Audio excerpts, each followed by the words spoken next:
"You own nothing," she sneered, her perfectly manicured finger pointing at the weathered oak dining table my late husband had built with his own hands. I felt my heart crack like thin ice on a winter pond as my son looked away, unable to meet my eyes. The beige walls of the farmhouse I'd called home for 47 years suddenly felt like they were closing in around me. The lawyer sitting across from me adjusted his wire-rimmed glasses, his weathered face betraying nothing as he slowly reached into his leather briefcase. That morning had started like any other. The smell of fresh coffee had filled my kitchen as sunlight streamed through the gingham curtains. The birds outside my window sang their familiar songs as I kneaded dough for the cinnamon rolls my grandchildren loved. Little did I know that in just a few hours, my entire world would crumble beneath my feet like sand castles against the tide. When my son Michael called to tell me he and Vivian were stopping by with their lawyer, something in his voice had made my stomach twist into knots. There was a distance there, something cold and unfamiliar that made my hands tremble as I hung up the phone. I'd spent the next hour tidying up, smoothing my silver hair, and changing into my best blouse, the pale blue one with small flowers that John had always loved. As if looking presentable might somehow ward off the storm, I could feel gathering on the horizon. They arrived precisely at noon. Michael, my only son, his handsome face a mirror of his father's, though lacking the warmth that had always radiated from John's eyes. Vivian glided in behind him, her blonde hair perfectly styled, her designer clothes making my modest living room seem suddenly shabby and outdated. The lawyer followed, a thin man with calculating eyes that seemed to assess the value of everything they touched. "Mom," Michael said, the words sounding foreign on his lips. "We need to discuss the future of the house." I offered them coffee, homemade cookies, the desperate hospitality of someone who can feel their world slipping through their fingers. Vivian declined with a look that suggested I might as well have offered her poison. I sat in John's old armchair, my fingers tracing the worn fabric where his hands had rested for decades. "Mrs. Anderson," the lawyer began, his voice as cold and impersonal as a hospital corridor. "As you know, since John's passing 8 months ago, there have been some questions regarding the ownership of this property." Questions? What questions could there possibly be? John and I had built this life together brick by brick. Every floorboard, every window frame, every rose in the garden had our shared history embedded within it. "The deed to the house," he continued, "was placed in a joint trust that upon closer examination transfers to Michael upon your husband's death." I felt the room spin slightly. "That's not possible," I whispered, my voice sounding distant even to my own ears. "John would never—" "It's all perfectly legal," Vivian interrupted, her red lips curved in a smile that didn't reach her eyes. "And frankly, Eleanor, Michael and I have plans for this property that simply can't wait." "Plans?" My mind reeled as I looked from my son's averted gaze to Vivian's triumphant smile. The family photos on the mantelpiece seemed to watch us with sad, knowing eyes. John and I on our wedding day, Michael's first steps across this very floor, Christmases and birthdays, and quiet Sunday afternoons that stretched back through the decades. "We're thinking of selling," Michael finally said, still not meeting my eyes. "There's a developer interested in the land. It's quite valuable, actually." Valuable. As if you could put a price tag on memories. As if you could measure in dollars and cents the place where you'd watched the sunrise with your husband for 47 years. Where am I supposed to go? The question escaped my lips before I could stop it, hanging in the air between us like smoke. Vivian's smile widened, her eyes gleaming with a victory she'd clearly been anticipating for years. "There are some nice retirement communities in Arizona. Affordable ones," she added with a pointed look at my simple clothes, my modest surroundings. "It's not like you have the means to maintain this place anyway." That's when she said it. The words that would change everything. The words that would awaken something inside me that had been dormant for too long. "Face it, Eleanor," Vivian said, leaning forward, her voice dripping with mock sympathy. "You own nothing. Not anymore." The lawyer cleared his throat, an uncomfortable look crossing his face as he reached into his briefcase again. He pulled out another folder, different from the one he'd been referencing. The room fell silent as he adjusted his glasses, a small, almost imperceptible smile tugging at the corner of his mouth. "Actually," he said, "there's another document we need to discuss. My name is Eleanor Anderson. I'm 72 years old, though most days my bones feel much older, especially in the damp Pennsylvania winters that settle into the farmhouse like unwelcome guests. I've lived in Bedford County all my life, born at the local hospital, married in the white church on Maple Street, and built a home 3 miles down the road from where I took my first steps. John and I bought this farmhouse when we were barely more than children ourselves, 23 years old, with nothing but hope in our pockets and calluses on our hands. The place was falling apart then, peeling paint, a leaking roof, and fields that had gone wild with neglect. Everyone said we were crazy. Maybe we were, but John would look at that dilapidated structure and see not what it was, but what it could be. "There's good bones here, Ellie," he'd say, his eyes bright with dreams. "All it needs is someone to love it back to life." And love it we did.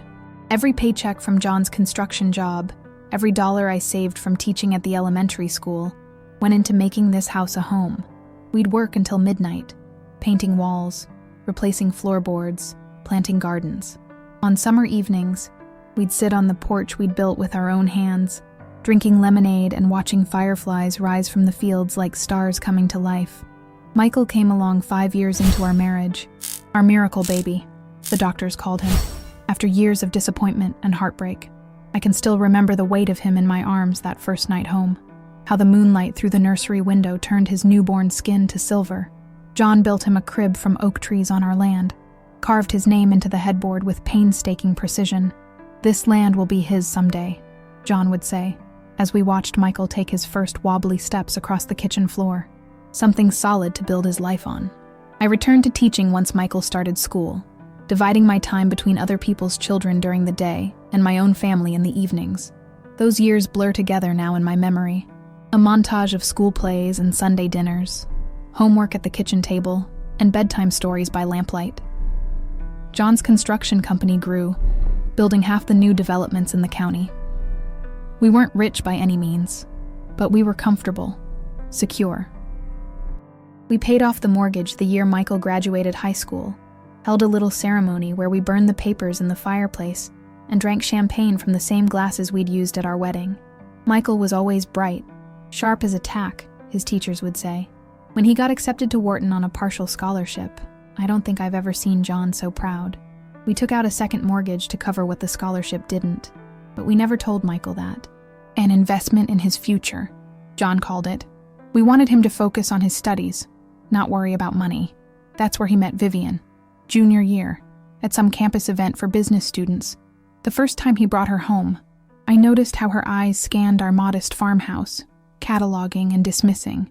She was beautiful in that polished, perfect way that always seemed slightly untouchable, like a store mannequin or a woman in a magazine advertisement.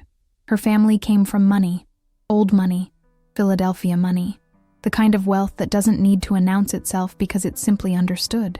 "She's ambitious," John said later that night, choosing his words carefully in that way he had. "Reminds me of a young you in a way, but she wasn't like me. Not really. I built things up. Vivian sized things up. I looked for what to nurture. She looked for what to use. Still, Michael was smitten, and what mother doesn't want to see her child happy? So I smiled and made her favorite meals when they visited, pretended not to notice the way she rearranged the furniture when she thought I wasn't looking. They married 2 years after graduation, in a ceremony at her parents' country club that made me feel like I was wearing a costume rather than a mother-of-the-groom dress. John looked uncomfortable in his rented tuxedo, his weathered contractor's hands seeming out of place among the manicured guests. But he beamed with pride watching Michael take his vows, and later, he danced with me under crystal chandeliers as if we were the only 2 people in the room. "They'll find their way," he whispered in my ear as we swayed to the music. Every marriage has to find its own rhythm. Michael and Vivian settled in Philadelphia, where he joined a prestigious consulting firm, and she worked in her family's investment company. They'd visit for holidays, brief, whirlwind trips that always seemed to end just as they began. I'd spend weeks preparing, cleaning every corner of the house, planning meals, buying gifts for the grandchildren who came along 3 years later, twins, Emma and Ethan, with Michael's eyes and Vivian's determined chin. John's heart attack came without warning 5 years ago. One minute he was mending the fence in the north pasture, and the next he was gone. Just like that, 47 years of marriage erased in a heartbeat. Michael flew in for the funeral, stayed 3 days, and flew back for an important client meeting. Dad would understand, he said, patting my shoulder awkwardly. Business doesn't stop, even for grief. I've lived alone in this house ever since, watching the seasons change through windows John installed, tending gardens we planted together, sleeping in a bed that still feels too empty on the right side. The grandchildren visit occasionally, usually dropped off for a weekend when Vivian and Michael have social engagements. I treasure those brief hours, baking cookies with flour-dusted hands, reading stories in the rocking chair, teaching them the names of birds that visit the feeder outside the kitchen window. Last Christmas, I overheard Vivian on the phone, her voice carrying from the guest bedroom. "It's just sitting there. All that land," she was saying. "She can barely maintain it, and property values in the area have tripled. We could sell to that developer and finally get the beach house we've been talking about." I pretended not to hear, served Christmas dinner with a smile frozen on my face, and hugged them all goodbye the next morning. That night, I sat alone at the kitchen table and cried for the first time since John died. Not delicate tears, but deep, racking sobs that seemed to come from the very core of me. The next morning, I called James Harrington, the lawyer who had handled John's affairs for decades. I told him, my voice steadier than I felt, "we need to review some documents." It was 3 months after that Christmas conversation that I first discovered the depth of the betrayal. A letter arrived from the bank, addressed to Michael but delivered to my home. A mix-up with addresses that would change everything. I recognized the bank's logo immediately, the same institution where John and I had kept our accounts for decades. My fingers trembled as I held the envelope, knowing I shouldn't open mail addressed to my son, but sensing that something wasn't right. For weeks, I'd noticed Michael asking casual questions about the property, the exact acreage, whether I had the original surveys, if any developers had expressed interest in the surrounding farms. Questions that seemed innocuous at the time, but now took on a more sinister meaning. I placed the letter unopened on the kitchen table and called Michael. "A letter came for you from First National," I said when he answered, the sounds of his busy office humming in the background. "Oh?" His voice took on a strange, tight quality. "What does it say?" I didn't open it. "It's addressed to you." A pause. "Just go ahead and open it, Mom. It's probably just some marketing thing." Something in his tone, too casual, too dismissive, made my stomach twist. I put him on speaker and carefully opened the envelope, my reading glasses perched on the end of my nose. "Dear Mr. Anderson," I read aloud. "We're writing to confirm the appraisal appointment for the property at 1487 Oakwood Lane, scheduled for next Tuesday at 10 a.m. As discussed, this appraisal is a necessary step in establishing the property value for the pending sale agreement with Westland Development Corporation." My voice trailed off as the words blurred before my eyes. "Pending sale agreement? Appraisal? Michael," I whispered. The silence stretched between us, miles of fiber optic cable carrying nothing but the sound of shallow breathing. "It's just a preliminary thing, Mom," he finally said, his voice dropping into the smooth, professional tone he used with clients. "Just exploring options. Property values are at an all-time high right now, and it makes sense to understand what the farm is worth." "Worth?" I repeated, the word feeling foreign in my mouth. "This isn't an investment property, Michael. This is our home. Your home. Where you took your first steps. Where your father taught you to ride a bike. Mom, be reasonable. You're alone in a house built for a family. It's too much for you to maintain. Dad would want us to be practical. Don't you dare tell me what your father would want," I thought, a flash of anger cutting through my confusion. John, who had lovingly restored every inch of this place, who had planted trees he would never see grown to full height, whose final words to me had been about the rose bushes needing extra care that season. "Cancel the appraisal," I said firmly. "We need to discuss this as a family first. It's already in motion, Mom. Vivian's family knows the developers, and they're eager to move forward. The whole area is being rezoned for a planned community.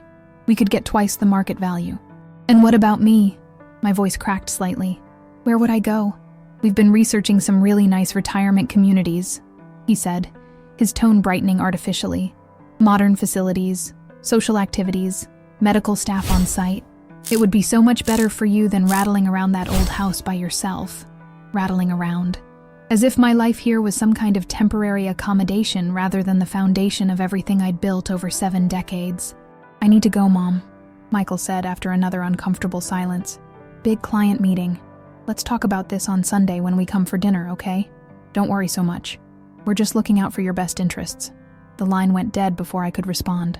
I sat there at the kitchen table, the letter still in my trembling hands, as the grandfather clock in the hallway, a wedding gift from John's parents, ticked away the seconds with the same steady rhythm it had maintained for nearly 50 years, looking out for my best interests. The phrase echoed in my mind as I slowly rose from the table and walked to the large oak cabinet in the dining room. I pulled open the bottom drawer and removed a thick manila envelope. Insurance policies, property deeds, John's will. Documents I hadn't looked at since his passing. The paper felt heavy in my hands, weighted with implications I hadn't wanted to face. That afternoon, instead of working in the garden as I'd planned, I drove my old Buick into town to see James Harrington. His office was above the hardware store on Main Street, in a building that had housed lawyers since before I was born. The wooden stairs creaked under my feet as I climbed to the second floor, my knees protesting each step. James looked surprised to see me without an appointment, but ushered me in immediately, clearing a stack of papers from the client chair. At 78, he was one of the few people in town who made me feel young by comparison. His white hair and stooped shoulders belied the sharpness of his mind and the clarity of his blue eyes behind thick glasses. "What brings you in today, Eleanor?" he asked, folding his hands on the desk between us. I placed the bank letter before him. "My son is trying to sell my home out from under me." James read the letter carefully, his expression unchanging. Then he reached for the folder I'd brought from home, examining the property deed and John's will with methodical precision. "John left everything to you," he said, looking up from the papers. "The house, the land, the savings, everything. There's no ambiguity there. Then how can Michael be arranging an appraisal? Talking to developers?" James removed his glasses and pinched the bridge of his nose. "Have you signed anything since John's death? Any papers Michael or Vivian might have brought by?" The memory hit me like a physical blow. 3 months after the funeral, Michael visiting alone with a stack of what he called administrative paperwork to streamline things and avoid probate complications. "Just a few things to make sure you're protected, Mom," he'd said, pointing to signature lines on multiple documents. "Dad's accounts, insurance policies, property transfers, just making sure everything's properly in your name." I'd signed where he indicated, numb with grief and grateful that he was handling the details I couldn't face. I trusted my son, my only child, the boy who had once made me Mother's Day cards with crayon hearts and too much glitter. "Yes," I whispered, shame washing over me. "Yes, I signed papers." James nodded slowly, no judgment in his eyes. "Let me make some calls. I want to see exactly what was filed with the county.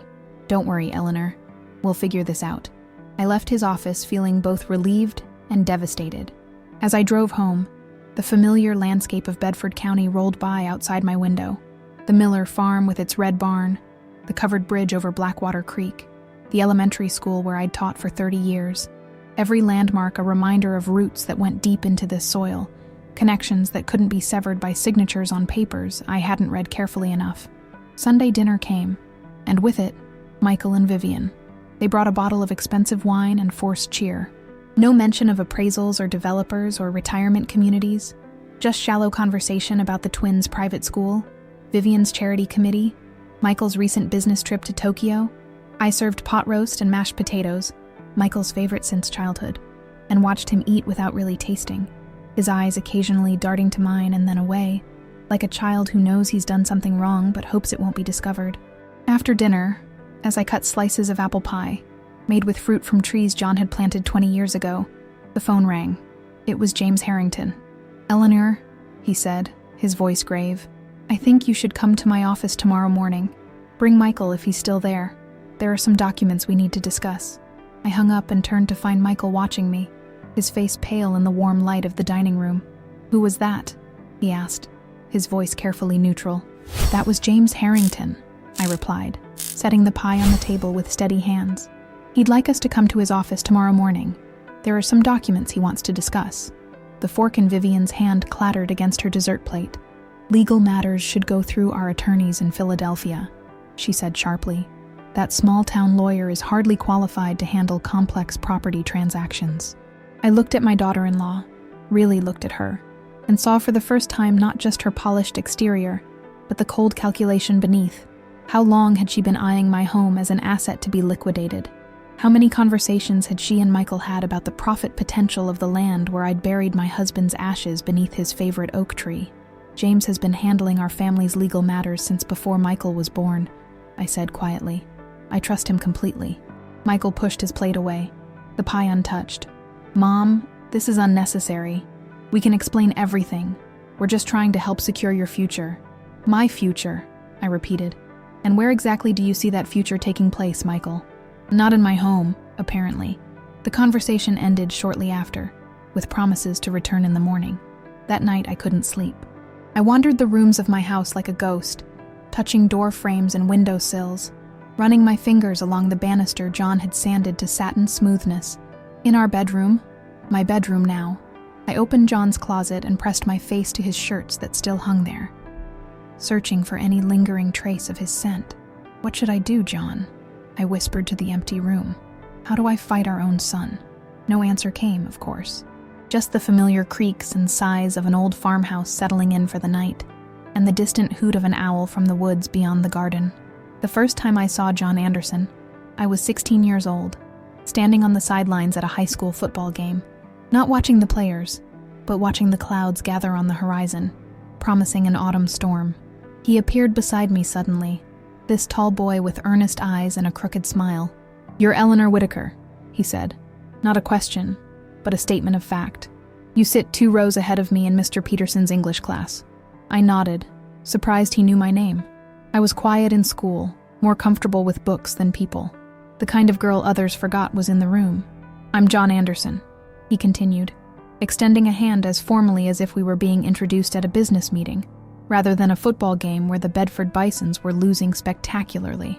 "I know who you are," I replied, taking his hand briefly. Everyone knew John Anderson, star of the debate team, editor of the school newspaper, the boy who'd stood up to Principal Morris when he tried to cancel the spring dance. The first raindrops fell then, fat and cold on our upturned faces. While others ran for shelter, John just smiled at the darkening sky. "I love storms," he said. "They remind us that we're not in control of everything, that there are forces bigger than us." We stood there in the rain, 2 teenagers ignoring a football game, and somehow in that moment, something essential was decided between us. A recognition, perhaps, that we saw the world in similar ways. 2 weeks later, he asked me to the movies. 6 months after that, he gave me his class ring, wrapped in tissue paper, and tucked inside a volume of Robert Frost poems. On graduation night, as our classmates celebrated at the lake, he drove me up to Lookout Point and told me he was going to build houses someday. Beautiful, solid homes where families could grow and thrive. "And I want to build one for us, Ellie," he said, his voice solemn in the darkness of his father's borrowed Chevy. "Will you wait for me while I learn how?" I waited. Through his apprenticeship with old Mr. Carter, the best contractor in the county. Through 2 years of night classes in business management at the community college. Through the lean early days of Anderson Construction, when he worked 16-hour days for clients who sometimes couldn't pay on time. We married in the spring of 1975, a simple ceremony with wildflowers I'd picked myself and a cake my mother baked. Our honeymoon was a weekend at a cabin by Lake Erie, all we could afford, but it might as well have been Paris for how happy we were. The farmhouse came into our lives a year later, a foreclosure that the bank was eager to unload. It sat on 15 acres of land that had once been part of a larger farm, most of it gone to seed after the previous owners abandoned it. The house itself was barely standing, broken windows, a sagging porch, water damage in the kitchen ceiling. "It's perfect," John said the first time we walked through it, while I tried not to cry at the enormity of what needed to be fixed. We moved in with nothing but a mattress on the floor, a card table, 2 folding chairs, and more dreams than sense. Every evening after work and every weekend, we tackled the renovations. I learned to sand floors and hang drywall, to paint ceilings without dripping, to identify different types of wood by their grain patterns. "You've got a good eye," John would say as I matched stain colors to the original woodwork, his pride in me as tangible as the tools in his hands. The kitchen came first. We needed a functioning space to cook. Then the bathroom, because showering with a garden hose behind the house lost its charm after the first week. The living room followed, and finally, our bedroom. Each completed room a victory, each improvement making the impossible dream a little more real. We were so poor those first years that sometimes dinner was just beans on toast, eaten by candlelight because it was romantic and saved on the electric bill. For Christmas, we made each other gifts. John crafted a jewelry box from scraps of walnut left over from the stair banister. I knitted him a sweater with yarn unraveled from an old one I'd found at a thrift store. When I found out I was pregnant with Michael, John spent an entire month's profits from his fledgling business to buy proper materials for the nursery. No secondhand stuff for our son, he insisted, though we still wore clothes from Goodwill and drove a truck with 200,000 miles on the odometer. The night Michael was born, after 18 hours of labor, John held our son in his weathered hands and wept openly. "This is why we build things, Ellie," he whispered, his voice thick with emotion. "This is why we make sacrifices, so that what we love can be sheltered and safe." Those early years with Michael were a blur of exhaustion and joy. I'd rock him to sleep in the nursery John had built, singing lullabies while watching the moon rise over our slowly healing fields. John would come home from work covered in sawdust and paint, wash up quickly, and take the baby so I could rest, walking the floors with his son and telling him stories about the house, the land, the family they were part of now. As Michael grew, the house grew with him. John added a back porch when our son started walking, wanting a safe place for him to play outside. When Michael turned 5, John converted part of the attic into a playroom filled with shelves for toys and books. By the time he was 10, John and Michael were building treehouse together in the old oak near the creek, their laughter carrying across the fields as they hammered and sawed. It wasn't always easy. The recession in the early 1980s nearly bankrupted Anderson Construction. For almost 2 years, I took on extra tutoring jobs after school, while John worked weekends at the lumberyard to supplement the dwindling contracts. We grew vegetables in the garden, not just for pleasure, but necessity, canning and preserving to stretch our food budget through the winter months. "We'll get through this," John would say, as we sat at the kitchen table late at night, bills spread out before us, figures that never quite balanced. "We've built something solid here, Ellie. It can weather any storm." And we did get through it. By the time Michael was in high school, the business had recovered and expanded. John hired 2 full-time employees, then 5, then a dozen. The company that had started with 1 man and a used pickup truck was now building custom homes throughout the county. Our own house, once a symbol of all we couldn't afford, had become a showpiece, a testament to John's craftsmanship and our shared vision. Michael thrived in those years, excelling in school, playing baseball, winning science fairs. We saved every penny we could for his college fund, knowing he had potential that reached far beyond Bedford County. John would sometimes watch him studying at the dining room table, a mixture of pride and something like apprehension in his eyes. "He's going to leave this place behind," he said to me one night as we got ready for bed. "And maybe that's as it should be. But I hope he remembers where he came from."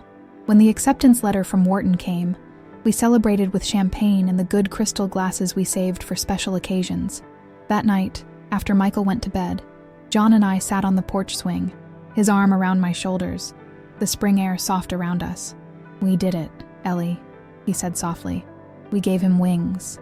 Neither of us said the obvious, that wings were meant for flying away. The mortgage we took out to help pay for Michael's education meant tightening our belts again. No vacations, fewer dinners out, postponing the kitchen renovation John had been planning. But we never told Michael about this. Never wanted him to feel burdened by our sacrifices or guilty about pursuing his dreams. When he brought Vivian home that first time, I tried to see her through his eyes, this sophisticated, beautiful girl from a world so different from ours. She was polite enough, complimenting the house in a way that sounded rehearsed, picking at the pot roast I'd spent hours preparing. I caught her once in Michael's old room, looking at his childhood trophies and pictures with an expression I couldn't quite read. Not nostalgia or affection, but something more calculating, as if she were assessing their value or lack thereof. "Give her a chance," John counseled, when I expressed my reservations later. "She makes him happy. That's what matters." So I tried.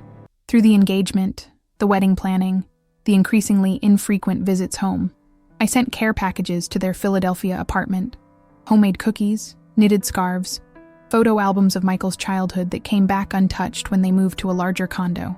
When the twins were born, I flew to Philadelphia immediately, arriving at the hospital with a suitcase full of baby clothes I'd spent months making, tiny sweaters and booties, blankets embroidered with their names.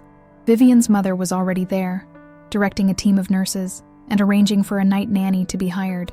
"Oh, these are quaint," she said, when she saw my handmade gifts. setting them aside in favor of the designer outfits she'd brought. But babies grow so fast. Probably better to just buy things as needed. I spent 2 weeks in their guest room, cooking meals that went uneaten, offering to watch the babies so the new parents could rest, trying to make myself useful in a household that seemed to run on schedules and systems I couldn't quite grasp. When I left, Michael hugged me at the door, thanking me for coming but not asking when I'd return. "They need to find their rhythm," John said when I came home, tears staining my cheeks as I unpacked my suitcase. "Remember how we felt when your mother stayed with us after Michael was born? How we just wanted to figure things out ourselves. But it wasn't the same. My mother had been overbearing, rearranging my kitchen and criticizing my parenting choices. I had only wanted to help, to be a part of my grandchildren's lives, to pass down the family traditions that had sustained us. The visits became more structured after that, holidays mainly, and the occasional weekend when they needed a break. I turned Michael's old bedroom into a proper guest room for these visits, with twin beds for Emma and Ethan, shelves filled with books and toys, a rocking chair by the window where I imagined reading them bedtime stories. But the visits were always too short, too rushed. The children whisked away before connections could truly form. And then John died, and even those brief visits became rarer. The first Christmas after his death, I waited for an invitation to Philadelphia that never came. Instead, Michael called 2 days before Christmas Eve to say they decided to spend the holiday at Vivian's parents' ski lodge in Vermont. "It's just easier, Mom," he said, his voice distracted as I heard Vivian calling something in the background. "The kids love the snow, and Vivian's whole family will be there. We'll try to visit sometime in January, okay?" January came and went. So did February. When they finally visited in March, a quick overnight trip on their way to somewhere else, the twins were shy around me, as if I were a stranger rather than their grandmother. Vivian spent most of the visit on her phone, and Michael seemed perpetually checking his watch. As they were leaving, Emma hugged me suddenly, her small arms tight around my waist. "Daddy says this was Grandpa's favorite place," she whispered. "Is that why you stay here all alone?" Out of the mouths of babes. I knelt down to her eye level, this precious girl with John's gentle eyes. "I stay here because it's my home," I told her. "And because everywhere I look, I see love that was built into these walls. Someday when you're older, I'll tell you all the stories." Over her shoulder, I caught Vivian's impatient glance at her watch, Michael's uncomfortable shifting from foot to foot. They were already gone in their minds, already moving toward whatever came next in their busy lives. That night, alone again in the too quiet house, I walked from room to room touching the things John and I had built together. The kitchen cabinets he'd crafted by hand, the window seats where I'd read countless books on rainy afternoons, the mantelpiece where our family photos stood in neat rows. This wasn't just a property on a deed or an asset to be liquidated. This was the physical manifestation of a life's work, a love story written in wood and stone and earth. Standing in our bedroom, my bedroom now, I caught sight of myself in the mirror John had hung on our first anniversary. An old woman looked back at me, silver-haired and slight, wearing one of John's old cardigans over my nightgown.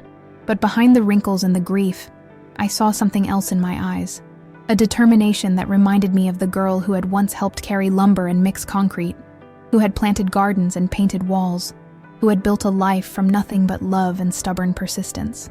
"They won't take this from me, John," I whispered to the empty room. "I promise you that." The morning after that tense Sunday dinner, Michael and Vivian arrived at my house precisely at 9:30 a.m. They came in a gleaming black SUV that looked out of place in my gravel driveway, beside the old maple trees John and I had planted when Michael was born. I watched them from the kitchen window as they approached, Vivian in a tailored pantsuit that probably cost more than my monthly pension, Michael in business casual, his face set in the neutral expression he'd perfected since joining the corporate world. I'd been up since dawn, unable to sleep, my mind racing with questions and fears. What exactly had I signed 3 months after John's death? What had my son done behind my back? The betrayal felt like a physical pain, a hollow ache beneath my ribs that made it hard to breathe. "Morning, Mom," Michael said as they entered, kissing my cheek briefly. Vivian offered a tight smile but no embrace.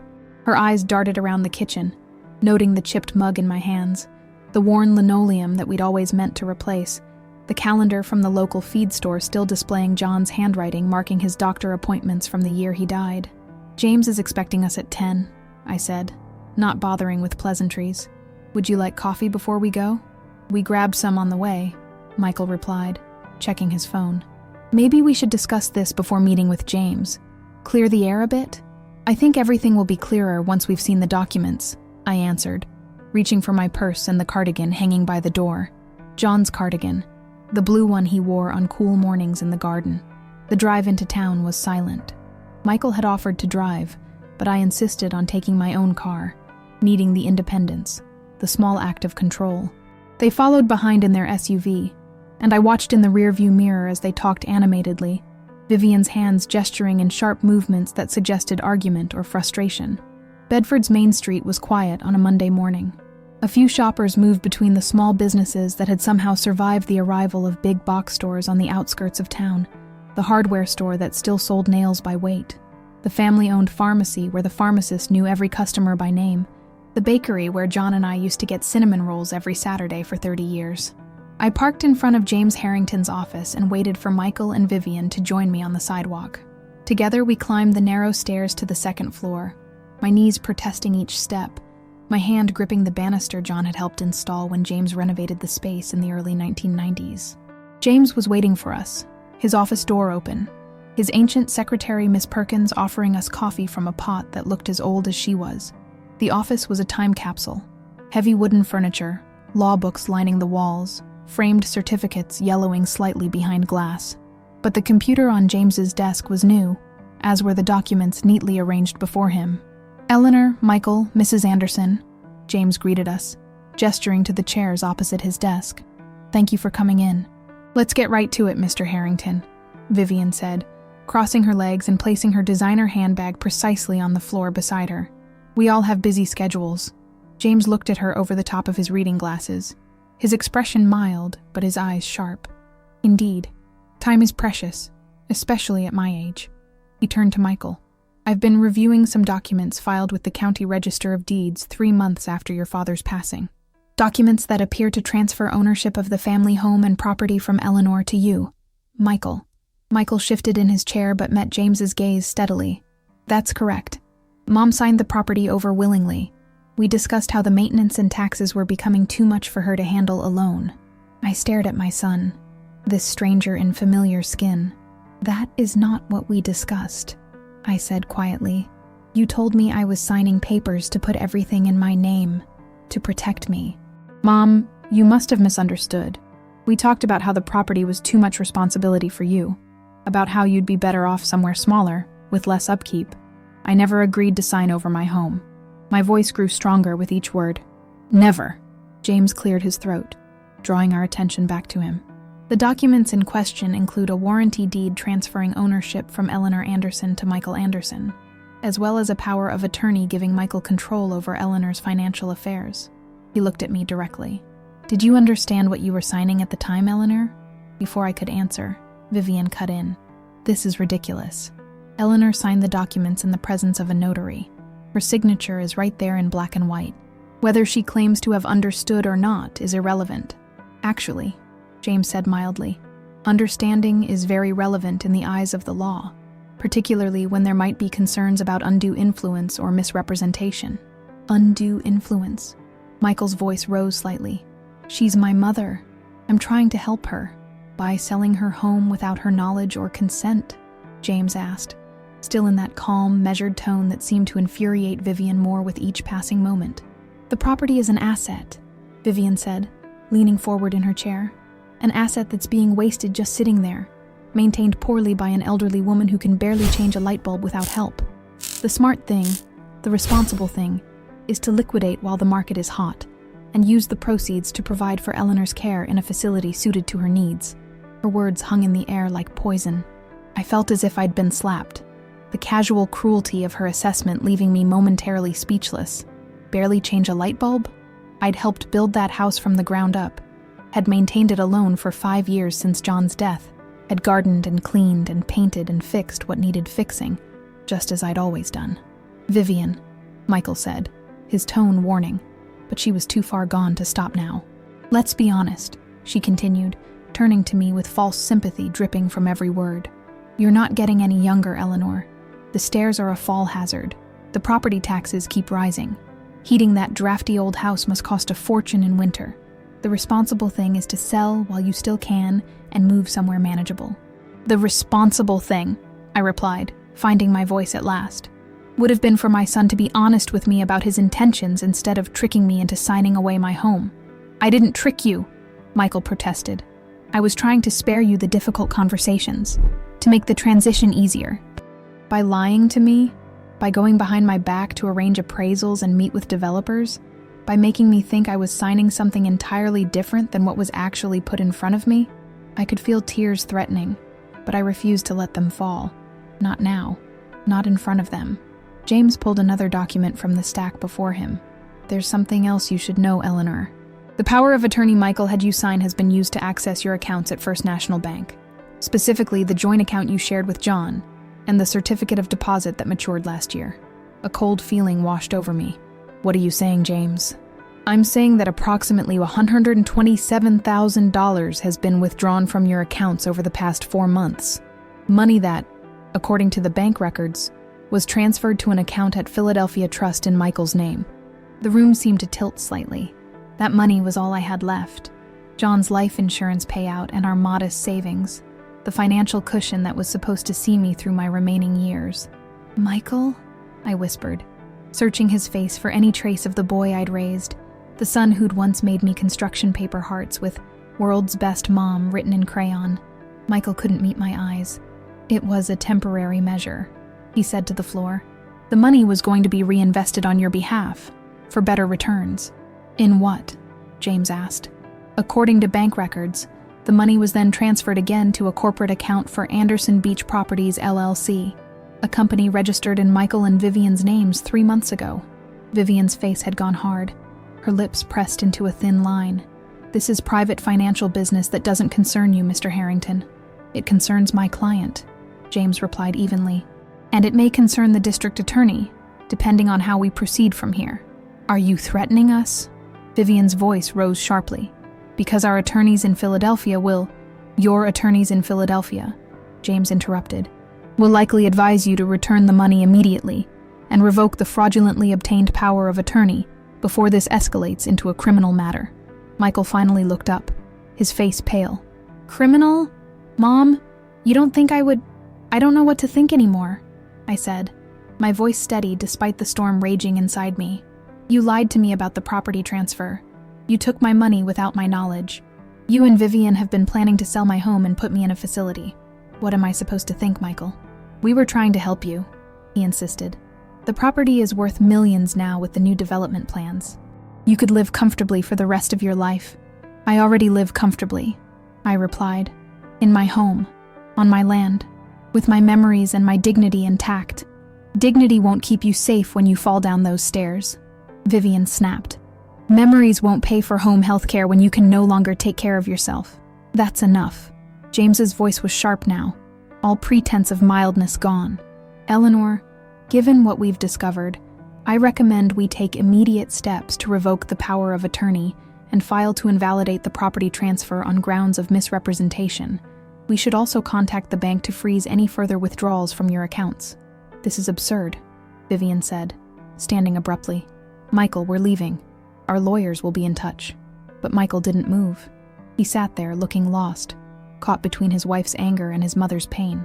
For a moment, I saw a flash of the boy he'd once been, uncertain, seeking guidance, looking to me for answers I wasn't sure I had. "Michael," I said softly, "what happened to you? When did money become more important than honesty, than family?" "It's not about the money, Mom," he said, but even he didn't seem convinced by his words. "It's about doing what's best for everyone." "Best for everyone?" I repeated. "Or best for you and Vivian? For that beach house she mentioned at Christmas? For the lifestyle you think you deserve?" Vivian grabbed her purse and moved toward the door. "Michael, now." He hesitated, then slowly rose to his feet. "Mom, we can work this out. There's no need for lawyers and courts. We're family. Are we?" I asked. "Because family doesn't steal from each other, Michael. Family doesn't lie and manipulate and try to throw elderly parents away when they become inconvenient." "No one is throwing you away," he exclaimed, frustration breaking through his corporate calm. "We're trying to be practical. The house is too big for you. The land is valuable. And you're not getting any younger. Why can't you see that we're thinking of your future?" "My future," I said, rising to face him, "is not yours to decide. Not anymore." Vivian made a sound of disgust and yanked the office door open. "This is a waste of time." "Coming, Michael?" He looked at me one last time, something like regret flickering across his features. Then he turned and followed his wife, their footsteps echoing down the wooden stairs until the street door slammed shut behind them. James and I sat in silence for a long moment. Through the window, I watched the black SUV pull away from the curb, disappearing down Main Street toward the interstate that would take them back to their world of high-rises and country clubs and lives that had no room for aging parents with inconvenient attachments to family homes. "What happens now?" I finally asked, my voice sounding old and tired to my own ears. James leaned back in his chair, considering me carefully. "That depends on what you want to happen, Eleanor. We can fight the property transfer in court. We can report the financial misappropriation. Or, I prompted when he paused. A small smile touched his lips. Or we can be as strategic as they've been. More so, perhaps, since we have one advantage they don't." "What's that?" "We know John Anderson's actual wishes, the ones he shared with me in the weeks before his death, when he came to update his will and make certain arrangements." I stared at him, confusion giving way to a dawning realization. "What arrangements, James?" He opened a drawer and removed another folder, this one older, the tab marked in John's distinctive handwriting. "I think it's time we discussed what John really wanted for the farm, Eleanor, and for you." As he began to explain, I felt something shift inside me, grief and betrayal making room for something else. Something that felt, after months of powerlessness, a lot like hope. James Harrington spread the contents of John's folder across his desk. Legal documents, handwritten notes, and photographs of our farm taken in different seasons. My husband's neat, precise handwriting covered the margins of several pages, familiar enough to make my heart contract with a fresh wave of grief. "John came to see me 3 weeks before he passed," James said, his voice gentle. "He'd been experiencing chest pains and shortness of breath, though he hadn't told you yet. He was concerned about what?" I prompted when James hesitated. "About Michael and Vivian's intentions for the property," he finished. He'd overheard a phone conversation during their Christmas visit that troubled him deeply. Vivian discussing the property's development potential with someone. A potential investor, he thought. I closed my eyes briefly, remembering that last Christmas with John. How he'd seemed quieter than usual after Michael's family left. How he'd spent hours walking the boundaries of our land alone, his expression thoughtful when he returned. I'd attributed it to fatigue, to the subtle warning signs of the heart attack that would take him just weeks later. "John was a wise man," James continued, "and a cautious one. He wanted to ensure that you would be protected, that your home wouldn't be taken from you if something happened to him. But he left everything to me in his will," I said. "The house, the land, the accounts, everything." "Yes, he did. But he also set up a backup plan." James handed me a legal document, the title bold across the top, Anderson Family Trust. "He created a trust?" I asked, scanning the dense legal text with growing confusion. "Not just any trust, an irrevocable one, with very specific conditions." James tapped the document with one finger. The farm, the house, and all 15 acres was placed in this trust the week before John died. "You are the primary beneficiary for your lifetime, with full rights to live there, maintain the property, and make decisions about its use. But the property itself cannot be sold without unanimous agreement from all trustees." "And who are the trustees?" I asked, though I was beginning to understand. "You, of course. Emma and Ethan, though their voting rights are held in trust until they turn 25, and the Bedford County Historical Society." I looked up sharply. "The Historical Society?" James nodded, a small smile playing at the corners of his mouth. "John designated the farmhouse as historically significant to the county, one of the few remaining examples of original craftsman construction with documented lineage to the founding families. The Historical Society was thrilled to accept trustee status, which comes with an endowment from John to help maintain the property in perpetuity." My mind was racing, trying to process what this meant. "But the deed transfer Michael had me sign is invalid," James said simply. "You can't transfer what you don't legally own. The property was already in the trust before you signed those papers." The deed Michael recorded with the county register has no legal standing. And he doesn't know, I whispered, realization dawning. Michael doesn't know about the trust. No. John asked me to keep the arrangement confidential until it became necessary to reveal it. He hoped it never would be, that Michael would respect your wishes and your right to remain in your home, but he wanted to be certain you were protected if that didn't happen. I sat back in my chair, overwhelmed by emotions too complex to name. John had known.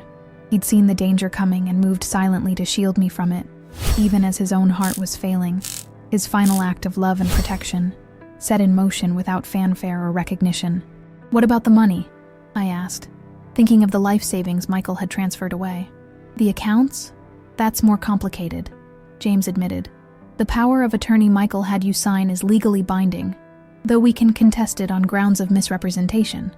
The money transfers may be more difficult to reverse without filing criminal charges, which I gather you'd prefer to avoid. I nodded. The thought of seeing my only child in court, or worse, in jail, unbearable despite everything he'd done. There must be another way. James leaned forward, his eyes intent on mine. Eleanor, how would you feel about using John's strategy? Fighting fire with fire, so to speak? What do you mean? I mean that sometimes the most effective response isn't direct confrontation, but rather a careful repositioning of the pieces on the board. He tapped another document in the folder, a financial statement from an account I'd never seen before. John set aside funds that Michael and Vivian know nothing about, a separate insurance policy that paid out to the trust, not to you personally, money that was meant to maintain the property but could also be used for legal expenses if needed. A plan was beginning to take shape in my mind. Not revenge exactly, but a reclaiming of what was rightfully mine. A way to protect myself without destroying my son in the process. What do you suggest, James? He outlined a strategy so careful, so meticulous, that I could almost hear John's voice in the details. By the time we finished talking, 2 hours had passed, and I felt something I hadn't experienced since finding that bank letter addressed to Michael, a sense of control over my own future. As I drove home that afternoon, the familiar countryside rolling past my window, I felt different. The betrayal still ached, a wound that might never fully heal, but alongside it was a new determination, a clarity of purpose that straightened my spine and lifted my chin. I pulled into my driveway, on my land, before my house, and sat for a moment, looking at the home John and I had built together. Not just the physical structure, though that was beautiful enough, but the life it contained, the memories embedded in every board and beam, the love that had shaped each choice, each renovation, each garden path, and window seat. Inside, I moved through the rooms slowly, seeing them with new eyes. The dining room table where we'd celebrated birthdays and Thanksgivings. The living room where John and I had danced to old records on winter evenings. The study where I'd graded papers and John had drawn up building plans. Our desks facing each other so we could look up and smile across the shared space. In our bedroom, my bedroom now, I opened John's closet and ran my fingers over his clothes, still hanging as they had been on the day he died. The flannel shirt soft with washing, the one good suit he wore to church and weddings, the cardigan sweaters I sometimes wrapped around myself on cold nights, searching for the comfort of his embrace. And there, in the back corner of the highest shelf, was the old tackle box he'd used to store important papers. I'd searched for our marriage certificate there once, years ago, but hadn't opened it since his death. Standing on tiptoe, I pulled it down and carried it to the bed. Inside, beneath fishing lures and old photographs, I found a sealed envelope with my name written on it in John's hand. With trembling fingers, I opened it to find a letter dated just days before his death. My dearest Ellie, if you're reading this, then I'm gone, and you've discovered what I've done to protect you and our home. I hope you understand why I couldn't tell you about these arrangements. You would have insisted we talk to Michael directly, would have believed in his goodness because that's who you are, someone who always sees the best in others, especially those you love. But I've watched our son change over the years, seen how Vivian's influence and the pursuit of wealth have shifted his priorities away from the values we tried to instill. I've heard the way they talk about our home when they think I'm not listening, as if it's an inconvenient asset rather than the center of our family's history. I couldn't bear the thought of you being pushed out of the home we built together. Couldn't stand the idea of developers tearing down the walls we raised with our own hands. So I've done what I can to prevent that from happening. The trust will protect the property. The separate accounts will provide for you. And James Harrington has instructions to help you navigate whatever comes next. But most importantly, Eleanor, I want you to know this. Our home is more than wood and glass and concrete. It's the life we built, the love we shared, the family we created. That lives on in you, in your strength and your gentle heart. No one can take that away, no matter what else happens. All my love, forever. John, tears streamed down my face as I read and reread his words. Hearing his voice so clearly, it was as if he stood beside me. When I finally folded the letter and returned it to its envelope, something had shifted inside me. The grief was still there, would always be there, but now it was joined by resolve, by a determination to honor John's final gift, by standing firmly in my own strength. I spent the rest of that day making phone calls, to the bank, to the Historical Society, to a security company about changing the locks. I cleaned the house from top to bottom, throwing windows open to let spring air circulate through rooms that had felt too close, too heavy with sadness for too long. In the garden, I pulled weeds with a vengeance, clearing space around the perennials that were just beginning to push green shoots through the soil. John's roses would need pruning soon. The vegetable beds would need turning, life continuing, as it always did, with or without our permission. As the sun began to set, I sat on the back porch with a glass of wine, something I rarely did alone, and watched golden light play across fields that had sustained 3 generations of Andersons, fields that would remain intact, protected by John's foresight and love. My phone rang, Michael's number flashing on the screen. I let it go to voicemail, not yet ready for that conversation. He'd be angry when he discovered the truth about the trust, about his thwarted plans for the property. Vivian would be furious. There would be accusations and possibly threats, lawyers' letters and demands for explanations. But for the first time in months, I wasn't afraid of what tomorrow might bring. John had given me not just protection, but something more valuable. Time to find my footing, to remember who I was beyond wife and mother and grandmother, to reclaim the strength that had always been there, just waiting for me to recognize it again. I raised my glass to the darkening sky, to the first stars appearing above the trees John and I had planted together so many years ago. I won't let you down, I whispered, either of you. And somewhere in the evening breeze, in the rustle of leaves and the distant call of a whippoorwill, I could almost hear John's reply, "You never have, Ellie. You never could." 3 days passed without word from Michael or Vivian. I knew the silence wouldn't last. They were regrouping, consulting with their Philadelphia attorneys, planning their next move. I used the time to prepare, following James Harrington's careful instructions and adding a few touches of my own. On Thursday morning, I drove into town to meet with Sarah Jenkins, the director of the Bedford County Historical Society.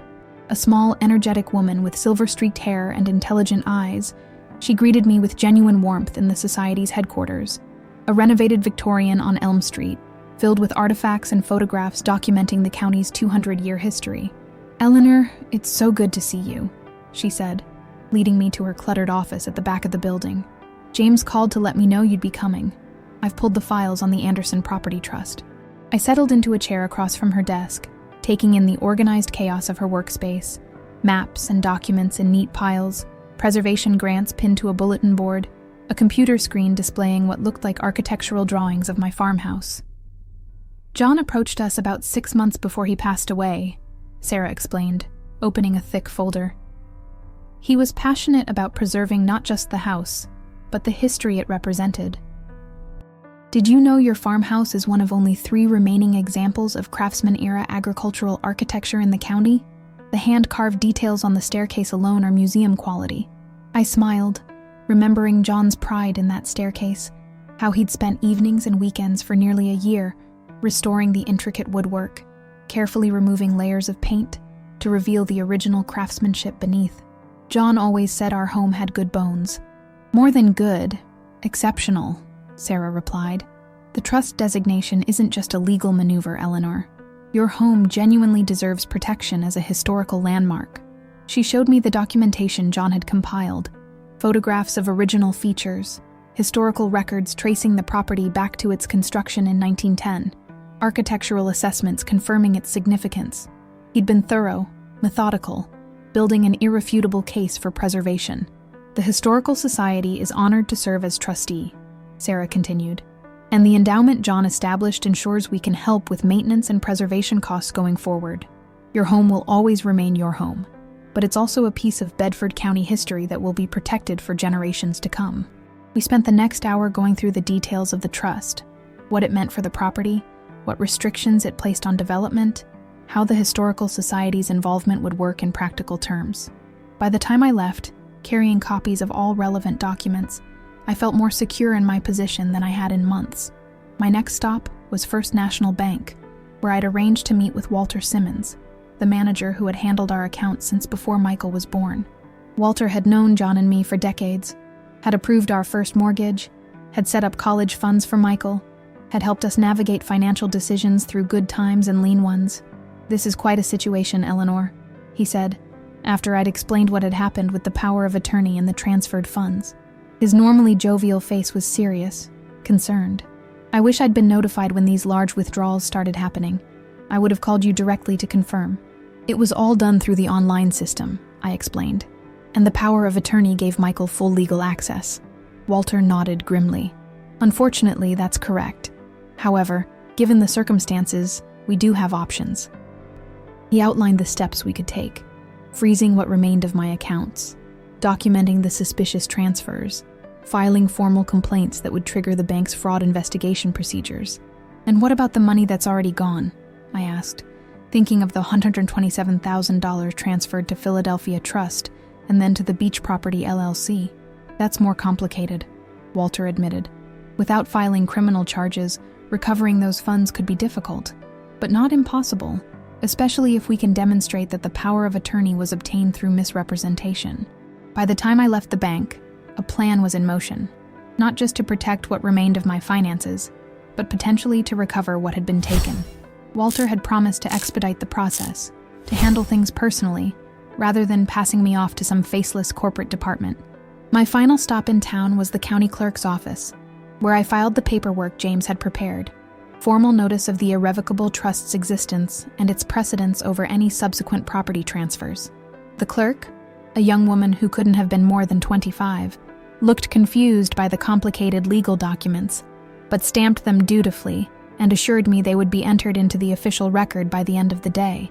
As I drove home that afternoon, I felt a strange mix of emotions: sadness for what had been lost, determination to protect what remained, and beneath it all, a simmering anger that had no easy outlet. My son had betrayed me in the most fundamental way possible, had conspired with his wife to take my home and my savings, to brush aside my wishes as if I were a child incapable of making my own decisions. The pain of that betrayal wasn't something that legal documents or bank procedures could address. At home, I collected the mail from the box at the end of the driveway: bills, a catalog, and a thick envelope from James Harrington marked personal and confidential. Inside, I found copies of everything we'd discussed in his office, along with a handwritten note: "Eleanor, all pieces are now in position. Remember, when Michael and Vivian react, and they will, maintain the advantage by letting them reveal themselves. You hold the stronger hand. Use it wisely. James." That evening, as darkness fell over the fields and the first stars appeared above the trees John had planted, my phone rang. Michael's number. I took a deep breath and answered. "Hello, Michael." "Mom." His voice was tight, controlled, but I could hear the tension beneath. "We need to talk. Vivian and I will be driving down tomorrow. There are some developments we should discuss in person. What time should I expect you?" I asked, keeping my voice neutral. "We'll be there around noon. And Mom, we'll have our attorney with us. You might want to have James Harrington present as well." So they knew something was happening, had discovered at least part of what I'd set in motion. "I'll let James know," I replied simply. "Good. See you tomorrow." He hung up without saying goodbye. I called James immediately, who agreed to be at the house by 11:30. "Remember our strategy, Eleanor," he cautioned. "Let them show their hand first. And remember, you're not alone in this." I slept poorly that night, waking often from dreams where I was searching for something important in a house I didn't recognize. By dawn, I gave up on sleep entirely and went downstairs to prepare for the confrontation to come. I spent the morning cleaning, not for Michael and Vivian's benefit, but for my own. There was something calming about the familiar rituals of polishing furniture and washing windows, of bringing order to the physical world, when my emotional landscape felt so chaotic.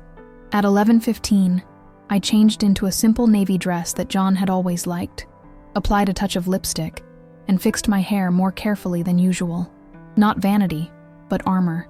I wanted to look like myself when they arrived, not a fragile old woman who could be easily dismissed, but Eleanor Anderson, who had built this house and this life alongside her husband, and who would not be driven from either.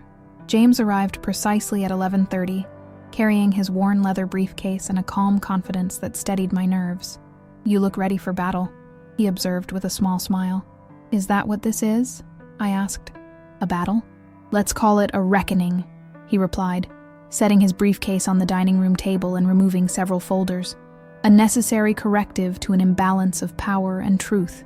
We arranged ourselves at the table, documents spread before us like a general's battle maps, and waited. At 12:05, I heard the crunch of tires on gravel as a car pulled into the driveway. Not Michael's SUV, but a sleek black town car with tinted windows.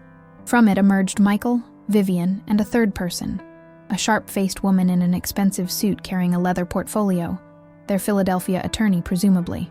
I met them at the door, greeting them with a polite smile that gave away nothing of the turmoil inside me. "Hello, Michael, Vivian. Please come in." They filed past me into the entryway, the attorney introducing herself as Catherine Prescott, from Brewster, Prescott and Klein. Her handshake was firm, her assessment of the house swift and dismissive, as if already calculating its value in billable hours. I led them to the dining room where James waited, standing as they entered, his manner courteous but guarded. Introductions were made, coffee was declined, and an uncomfortable silence settled over the table as we all took our seats. "Well," Michael finally said, his voice forcibly casual, "it seems we have some matters to straighten out." "Yes," I agreed simply, waiting as James had advised. Vivian glanced at the attorney, who opened her portfolio and removed several documents. "Mrs. Anderson," she began in a crisp, professional tone, "my clients have become aware of some irregularities regarding the property at 1487 Oakwood Lane, specifically the filing of trust documents that appear to contradict the deed transfer executed earlier this year." "Not irregularities," James interjected smoothly, "simply the revelation of facts previously unknown to your clients.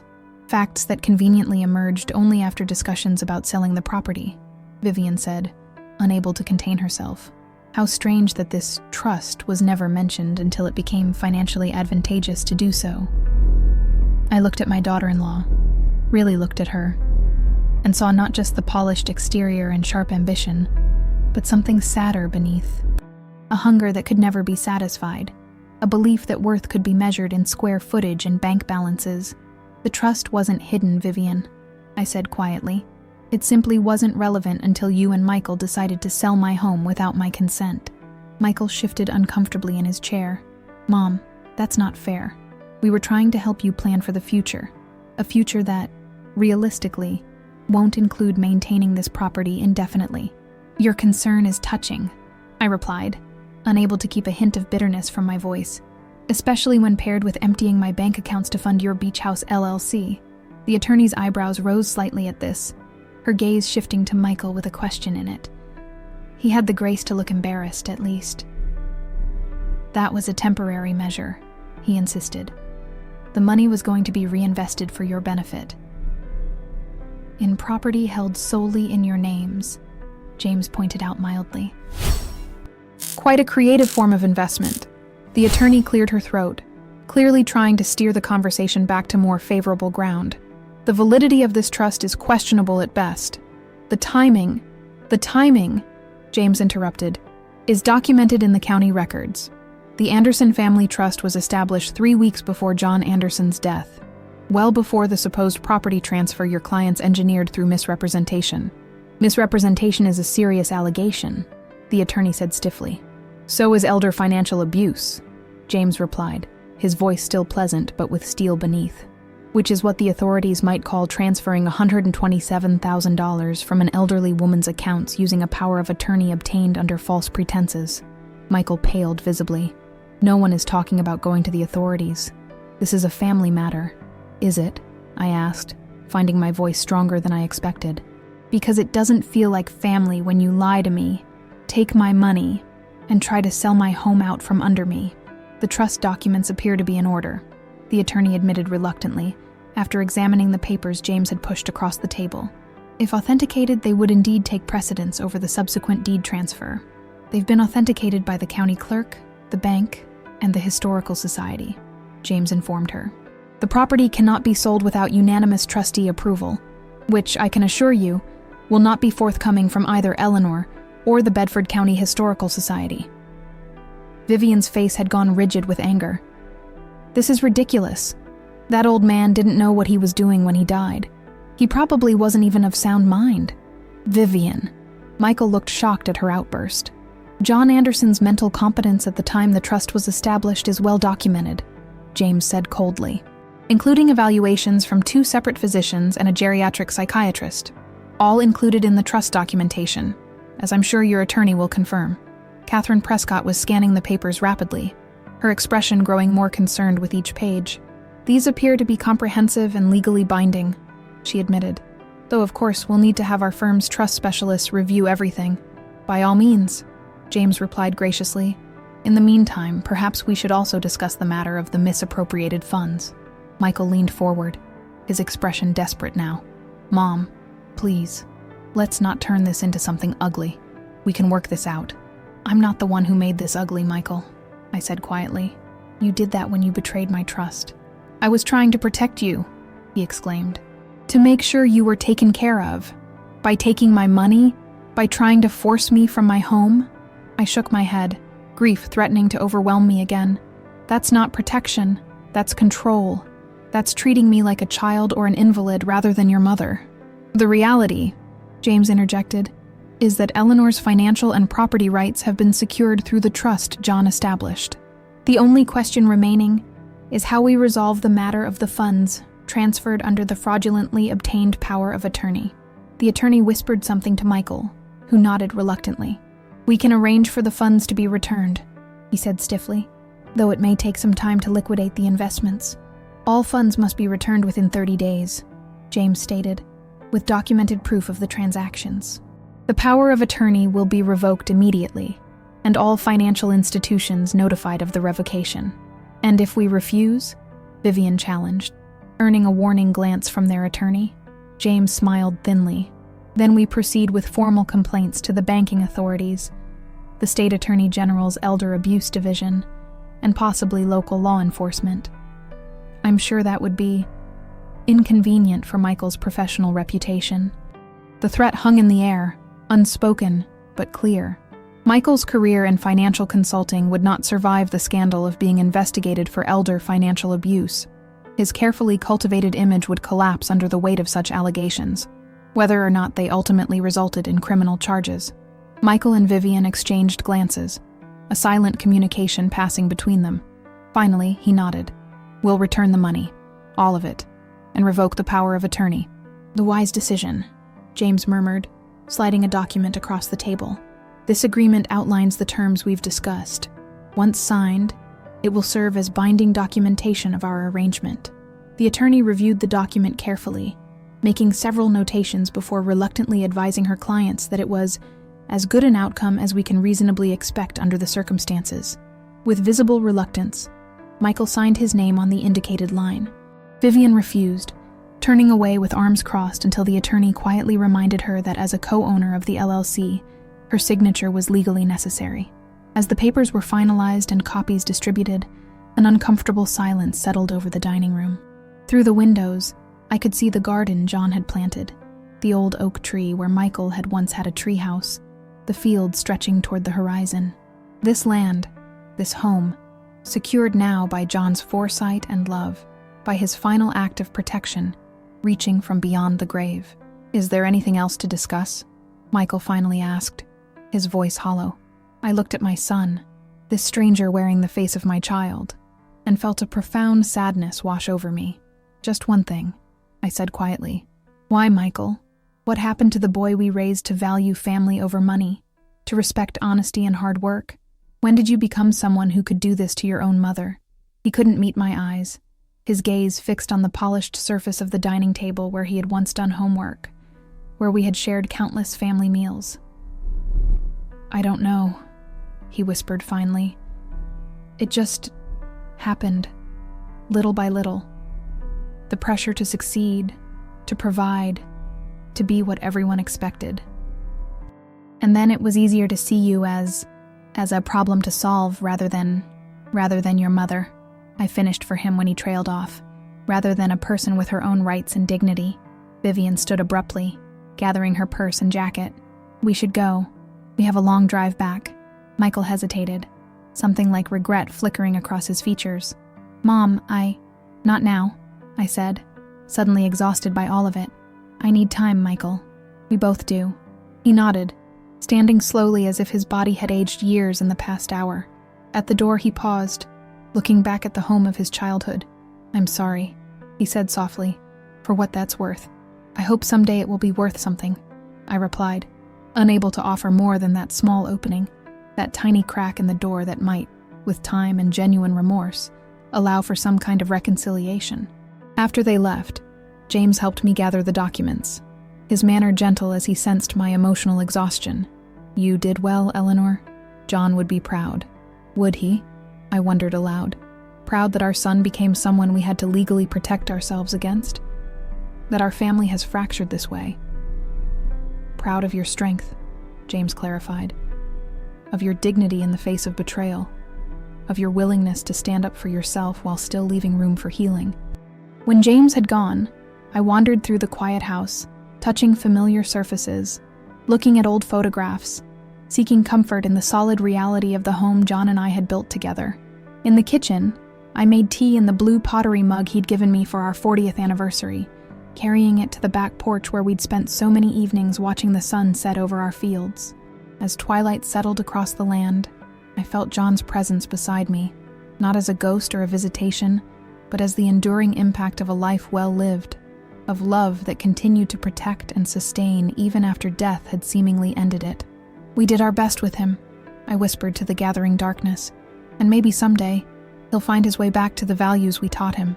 But in the meantime, I had this house, this land, this life that was still mine to live on my own terms. And I had something else too, something unexpected and precious that had emerged from the crucible of betrayal and grief. I had rediscovered my own strength, my own voice, my own capacity to stand firm when the ground beneath me trembled. The lawyer had smiled and handed Vivian the paper, but the victory belonged to John, to the love that had sustained us for 47 years, and now, finally, to me. In the weeks following the confrontation with Michael and Vivian, a strange calm settled over my life. The immediate crisis had been averted. My home was secure, protected by John's irrevocable trust. The agreement Michael had signed guaranteed the return of my savings within 30 days. The power of attorney had been formally revoked, with notifications sent to all relevant financial institutions. But beneath this surface, calm, I was changing, evolving. The shock of betrayal had cracked open something inside me, revealing a strength I'd forgotten I possessed. I was not just John Anderson's widow, not just Michael's mother or Emma and Ethan's grandmother. I was Eleanor Anderson, a woman who had built a life with her own hands, who had weathered storms before, and would weather this one too. You seem different, observed my friend Marge during our weekly coffee at the small bakery on Main Street. Marge and I had taught together at Bedford Elementary for 20 years, had seen each other through marriages and children, retirement and widowhood. More present, somehow. I stirred my coffee thoughtfully. I feel different, like I've been sleepwalking since John died, and now I'm finally awake again. Because of what Michael did? She asked gently, knowing the broad outlines of what had happened, though not all the legal details. Partly that, I admitted, but also because of what John did to protect me, and because of what I did to protect myself. It's as if I've remembered who I am. That remembering took many forms in the days that followed. I began sorting through John's things in earnest, not the painful purging I'd attempted in those first months after his death, when each shirt and book and tool had been too saturated with memory to touch, but a thoughtful curation of what to keep, what to share, what to let go. I boxed up his work clothes for the homeless shelter in the next county. I organized his tools in the workshop, keeping what I could use myself and setting aside the specialized equipment for Michael, should he ever want it. I read through old letters and cards we'd exchanged over the years, sometimes laughing, sometimes crying, but always feeling the deep current of love that had carried us through nearly 5 decades together.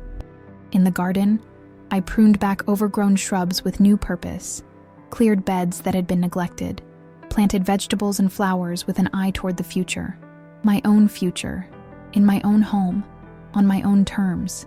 Inside the house, I began making small changes that had felt impossible before, rearranging furniture, hanging different pictures, claiming spaces that had been primarily John's domain. Not erasing him, never that, but creating a home that reflected my present reality rather than preserving a shrine to the past. When the first bank transfer arrived from Michael, $50,000 deposited directly into my newly secured account, I didn't immediately acknowledge it. James had advised letting all the promised funds appear before responding, maintaining what he called the strategic advantage of dignified silence. The second transfer came a week later, and the third a week after that, until the full amount had been restored as promised. Only then did I send Michael a brief email. Funds received in full. Thank you for honoring this commitment. Formal, perhaps even cold, but it was all I could manage. The wound was still too fresh for anything more. He replied within minutes. Mom, can we talk? Please? I miss you. I stared at those words on my computer screen, emotions churning. Did I miss my son? The real Michael, the boy we'd raised, the young man who'd once been so full of promise and integrity. Yes, I missed him desperately, but this man he'd become, this stranger who had conspired with his wife to deceive me, to take my home and my savings, that person I didn't know at all, and couldn't yet bring myself to trust. Not yet, I wrote back finally. I need more time. Time was what I had now, stretching before me with both possibility and uncertainty. At 72, I was more aware than most of its precious, limited nature. How did I want to spend these years? What did I want my life to look like, now that I was truly on my own? These questions led me to James Harrington's office on a warm June morning, a notebook filled with ideas tucked into my purse. You're looking well, Eleanor, he observed, as I settled into the chair across from his desk. There's a spark in you that's been missing for some time. I feel more like myself, I admitted, and I've been thinking about what comes next. In regard to Michael? He asked cautiously. No, in regard to me, to this third act I seem to have stumbled into. I pulled out my notebook, opening it to a page filled with neat lists and calculations. John left everything well organized financially. Between his life insurance, our savings, and my teacher's pension, I have enough to live comfortably. But I want to do more than just exist, James. I want to create something meaningful from all this mess. James leaned forward, genuinely interested. What did you have in mind? I outlined the plan that had been taking shape in my mind, a plan born from betrayal, but reaching towards something constructive, something that honored John's memory and our shared values, while creating a different kind of legacy than the one we'd imagined. The trust protects the house and land, I explained, but it also allows for educational and community use of the property, as long as the historical integrity is maintained. James nodded. That's correct. John was quite specific about wanting the farm to potentially serve a broader purpose than just a private residence. I've been thinking about what that purpose might be, I continued, excitement building as I shared the vision that had been forming. What if part of the property became a teaching center? A place where young people could learn the craftsmanship and building techniques that are being lost to mass production and digital design. I showed him sketches I'd made of the old barn converted into workshop spaces, of the field behind the house transformed into demonstration gardens and sustainable building projects. John believed in making things that last, in building with integrity and purpose. What if that became his legacy? What if the Anderson farm became a place where those values could be passed on to a new generation? James studied my drawings, a slow smile spreading across his face. Eleanor, this is remarkable, and entirely within the parameters of the trust. In fact, he pulled a file from his cabinet. There's a provision here specifically allowing for educational use of the property, almost as if John anticipated something like this. He always could see further down the road than most of us, I said softly, remembering how often my husband's quiet foresight had guided our major life decisions. Over the next hour, James and I discussed the practical aspects of my vision, the zoning requirements, the potential for grants and nonprofit status, the legal structure that would allow the teaching center to operate while still preserving my right to live in the house for the remainder of my life. It won't be simple, he cautioned. There will be bureaucratic hurdles, fundraising challenges, operational questions. At 72, that's a significant undertaking. I taught elementary school for 30 years, James. I reminded him with a smile. I know something about significant undertakings, and I'm not planning to do this alone. As if on cue, there was a knock at his office door, and Sarah Jenkins from the Historical Society entered, followed by 2 other people I'd arranged to meet us. Robert Chen, a former student of mine who now taught architecture at the community college, and Denise Washington, who ran a successful nonprofit focused on vocational training for at-risk youth. "Sorry we're late," Sarah said, settling into the chair beside mine.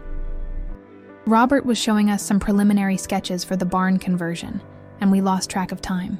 For the next 2 hours, the 5 of us outlined what would eventually become the Anderson Center for Sustainable Craftsmanship, a vision larger than any of us individually could have created, but one that seemed to gather momentum and clarity with each person's contribution. By the time we left James's office that afternoon, a plan was taking shape that felt both revolutionary and perfectly aligned with the values John and I had lived by, a way of transforming betrayal into blessing, of creating something new and hopeful from the ashes of disappointment. That evening, as I sat on the back porch watching fireflies rise from the fields like earthbound stars, I felt a quiet certainty settling in my bones. This was the right path forward, not forgetting the pain of Michael's betrayal, but refusing to let it define my remaining years, not erasing John's absence, but honoring his presence in a way that might reach beyond our family to touch other lives. My phone chimed with a text message, not from Michael this time, but from Emma, my 15-year-old granddaughter. "Hi, Grandma. Is it okay if I come stay with you next weekend? There's stuff I want to talk about." I smiled at the vague stuff, so typical of a teenager, but my heart lifted at the request itself.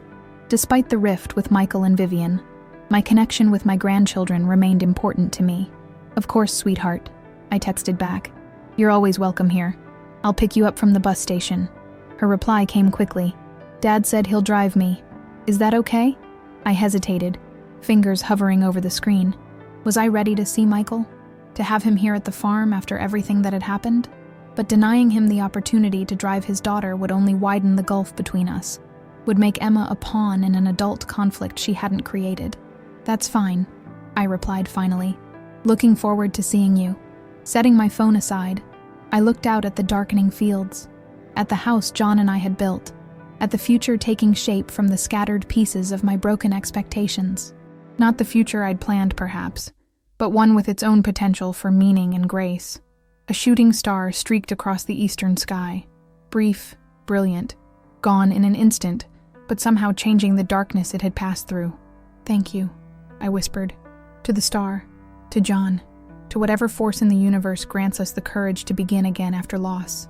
The next morning, I called a local contractor, not to prepare the house for sale, as Michael and Vivian had planned, but to start the renovations that would transform the old barn into the first phase of the Anderson Center.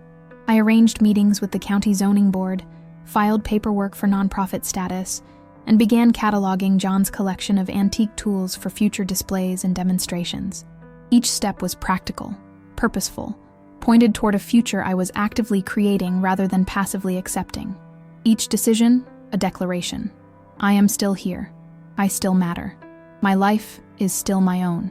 When Michael's car pulled into the driveway that Friday afternoon, I was in the garden, hands deep in soil, planting late summer vegetables that wouldn't yield their harvest until long after Emma's visit had ended.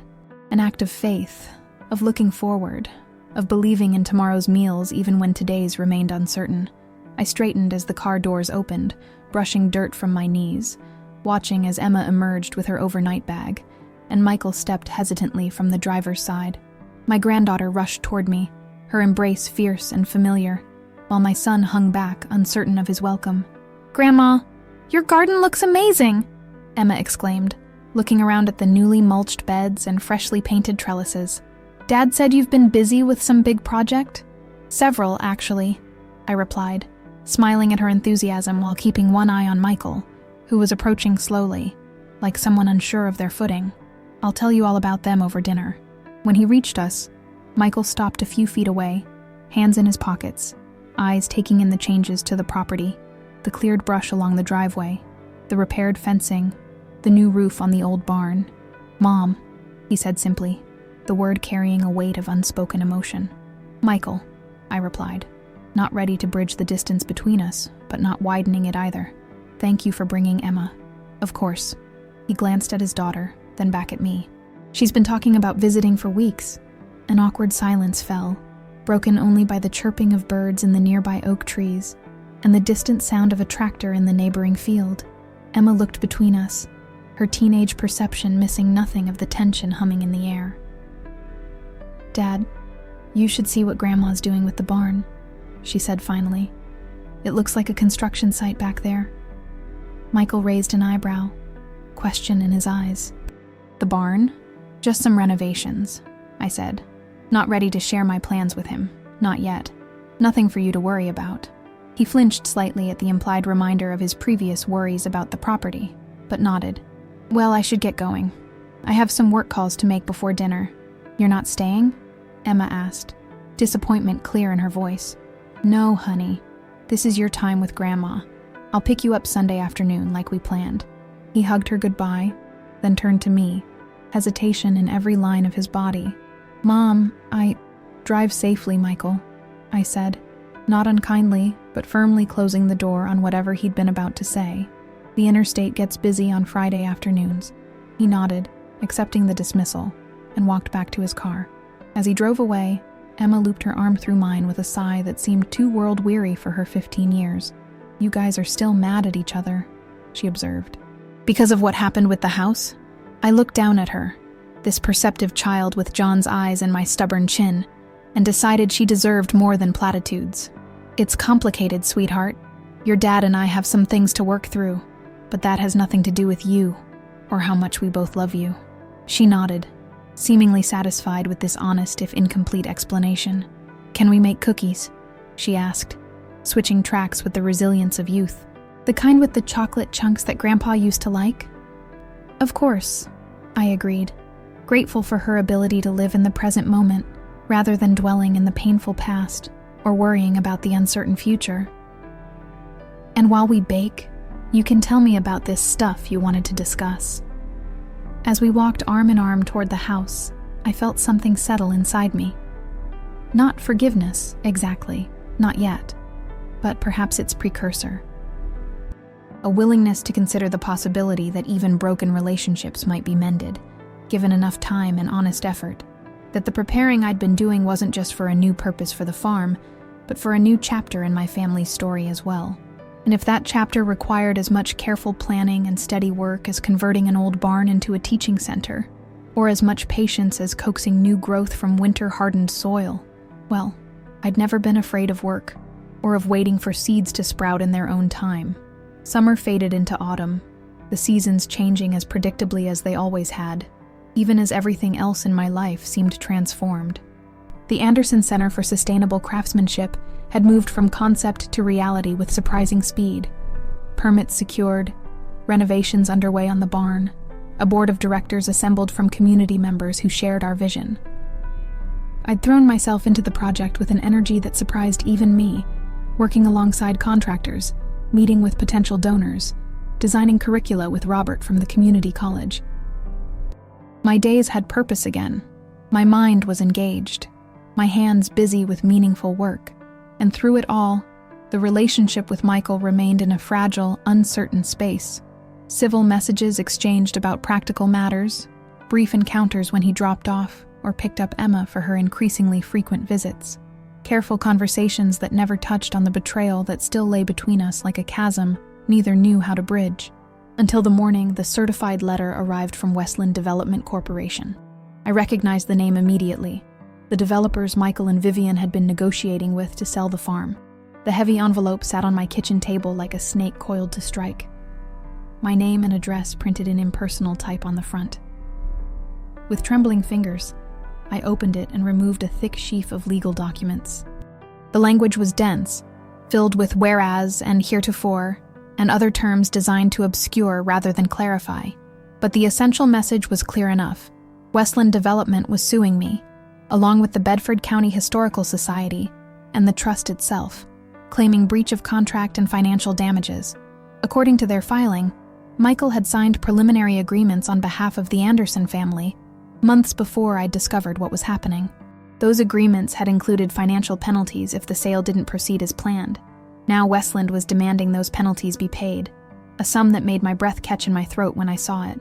Nearly $500,000. I called James Harrington immediately, reading portions of the document over the phone, my voice steadying as shock gave way to anger. "This is baseless," James assured me. Michael had no legal right to enter into binding agreements about property he didn't own. The trust's precedence is clearly established in county records. But they're still suing, I pointed out. And even if we win, the legal fees alone could bankrupt the trust, could force us to sell the property just to cover the costs of defending it. James was silent for a moment. "There's something strange here," he finally said. "Westland is a sophisticated operation. Their legal team would have done due diligence before entering into binding agreements. They would have discovered the trust's existence if they'd searched the property records thoroughly, unless they were assured it wouldn't be an issue," I said slowly, a cold realization settling over me. "Unless someone promised them the trust could be broken or invalidated." "Bring the documents to my office," James said. "All of them. And Eleanor, don't contact Michael about this yet. Let me review everything first." By that afternoon, James had confirmed my worst fears. "This isn't just about financial penalties," he explained, pointing to specific clauses in the Westland documents. "This is a deliberate attempt to force the dissolution of the trust. These terms were crafted specifically to target the property's protected status." "How is that even possible?" I asked, struggling to understand the legal complexities. "It's a sophisticated approach," James admitted with reluctant admiration. "They're arguing that the trust was established fraudulently, specifically to prevent legitimate commercial transactions. They're claiming intentional interference with business relationships, tortious interference with contract, and several other causes of action designed to pressure us into settling." "Settling means selling," I translated. "Essentially, yes. They've structured this so that even defending against the lawsuit might exhaust the trust's financial resources, forcing a sale simply to cover legal costs." "And Michael?" I asked, though I already knew the answer in my heart. Could he have known what they were planning? James sighed heavily, removing his glasses and pinching the bridge of his nose. The level of detail in these filings suggests insider knowledge of the trust's specific provisions that only a few people had access to. I sat back in my chair, a strange calm settling over me as the last illusions about my son fell away. This wasn't just about selling the property for profit anymore. This was a calculated attack on John's final act of protection, on the legacy we'd built together, on the new purpose I'd found for our home. "What do we do?" I asked simply. "We fight," James replied without hesitation, "but not the way they expect us to." Over the next few hours, he outlined a counter-strategy so bold, I might have hesitated if I'd had anything left to lose. But sitting there in his cluttered office, looking at documents designed to strip away my home and the future I was building, I felt a clarity I hadn't experienced since finding that first bank letter addressed to Michael months ago. "Do it," I said when James finished explaining. "All of it." That evening, alone in the farmhouse as darkness gathered outside, I wrote a letter to my son. Not an email, not a text, but words on paper.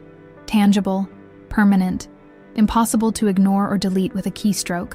I wrote through tears and anger, through disappointment and grief, through a mother's broken heart, and a woman's fierce determination to protect what was hers. When I finished, I sealed the envelope and placed it on the mantelpiece, next to the family photos that chronicled our history together. Michael's graduation, John holding infant twins, 4 generations of Andersons gathered for Christmas the year before his death. Tomorrow would be soon enough to mail it. Tonight was for gathering strength for what was to come. The next morning brought no second thoughts, no wavering in my resolve. I drove into town early, mailing the letter at the post office before continuing to James's office, where Sarah Jenkins from the Historical Society and 2 attorneys from a prestigious Pittsburgh law firm were waiting. For the next 3 hours, we finalized our response to Westland's legal attack. Not just a defense, but a counteroffensive designed to expose the true nature of what was happening. By afternoon, our plan was in motion. The first press release went out at 2 p.m., picked up immediately by the Bedford Gazette, and several regional news outlets. Historic Anderson Farm targeted by developers in alleged elder fraud scheme. Accompanying the release were copies of trust documents, proof of Michael's misrepresentations, and details of the financial transactions he'd orchestrated. The second wave followed at 4 p.m. Formal complaints filed with the State Attorney General's Elder Abuse Division, the Bar Association Ethics Committee, and the regulatory body overseeing Westland Development Corporation. Each filing meticulously documented, each allegation supported by evidence James had been quietly gathering for months. By evening, my phone was ringing constantly. Journalists seeking comments, community members offering support, even distant relatives I hadn't spoken to in years, suddenly curious about that situation with Michael they'd heard about online. I answered none of them, sitting instead on the back porch with a cup of tea, watching the sunset paint the sky in shades of orange and pink over fields that had nourished 3 generations of my family. The call I was waiting for came just after 8 p.m., Michael's name flashing on my screen, his timing suggesting he'd only just discovered what was happening. I took a deep breath and answered, "How could you?" His voice was raw, angry, wounded. "Going to the press? Filing complaints with the authorities? Do you have any idea what you've done?" "I do," I replied, my voice steadier than I expected. "I'm protecting what's mine, Michael. What your father wanted protected. By destroying me? My reputation? My career?" The words came fast, desperate. "Mom, these allegations will ruin me professionally. Clients are already calling, demanding explanations. Vivian's family is livid. The twins are devastated, seeing their father accused of elder abuse in the local paper. A pang of regret shot through me at the thought of Emma and Ethan caught in this ugly mess. But I reminded myself who had set these events in motion. Not me, but the man on the other end of this call. The son who had chosen greed over family, deceit over honesty. "Did you know about the Westland lawsuit?" I asked directly. "Did you help them plan it?" His silence was answer enough. "That's what I thought," I continued. "This wasn't about selling a property anymore, Michael. This was about destroying something your father created to protect me, something meaningful and good."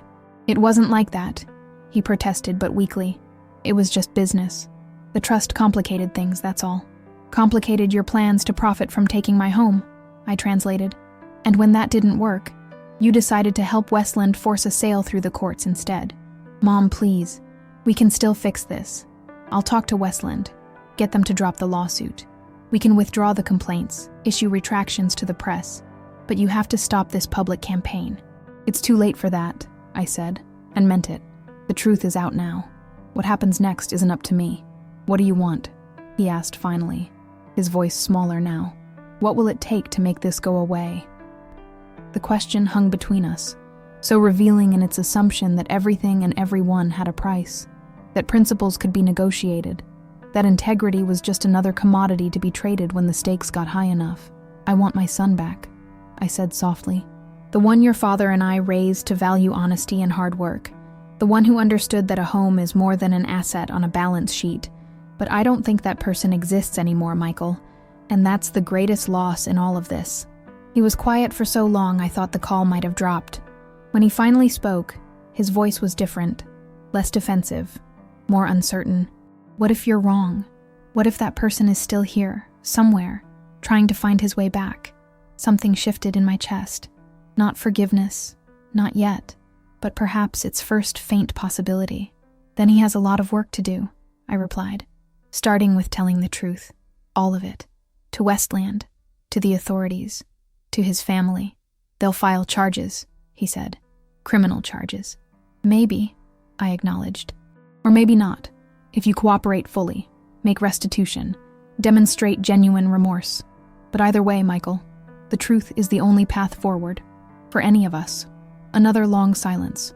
Then, "Can I come see you? Tomorrow? To talk about all of this, in person?"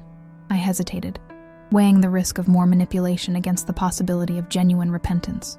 "Yes," I decided finally. "Come at 10. Come alone." After we hung up, I sat in the gathering darkness, fireflies beginning to emerge from the fields like earthbound stars, their brief flashes of light punctuating the dusk. Was I fooled to give Michael another chance to explain? Perhaps, but he was still my son. Still the child John and I had raised with such hope and love.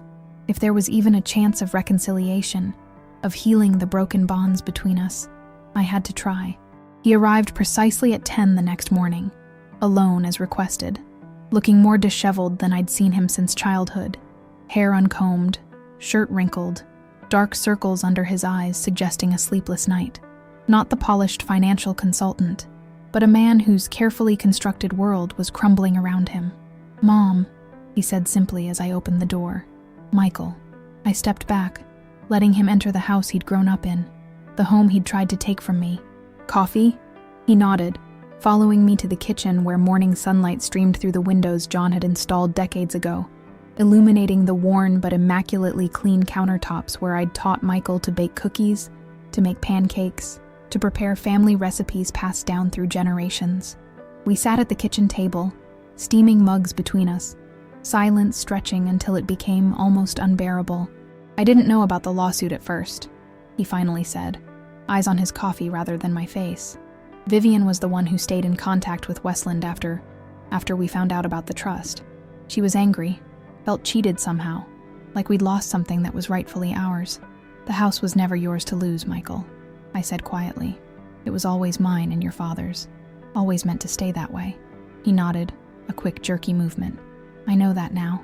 But then, it seemed like you were being unreasonable, clinging to a property too big for one person, refusing to see the practical benefits of selling. And Vivian kept talking about the beach house we could buy with our share, the lifestyle we deserved after working so hard. So you helped Westland design a lawsuit specifically to break your father's trust," I prompted when he fell silent again. "To force the sale he explicitly wanted to prevent." Michael winced but didn't deny it. "I gave them information about the trust provisions, about potential vulnerabilities. I told myself it was just business, just finding a solution to a problem. But I knew it was wrong." His voice broke on the last word, his hands tightening around his mug. "I knew Dad would be ashamed of me, that you would be heartbroken, and I did it anyway." "Why?" I asked, the question that had haunted me through months of betrayal and confrontation. "Why, Michael? We raised you to value more than money, to understand that family means standing together, not tearing each other down." He looked up then, meeting my eyes for the first time, his own swimming with tears. "I don't know who I've become, Mom. Somewhere between business school and the corporate ladder and Vivian's family's expectations, I lost myself. Started measuring success in dollars and square footage and client portfolios. Started seeing obstacles instead of people, problems instead of family. It wasn't an excuse. There could be no excuse for what he'd done, but it was at least an acknowledgement, a recognition of how far he'd strayed from the values John and I had tried to instill. "What happens now?" I asked, echoing his question from the night before.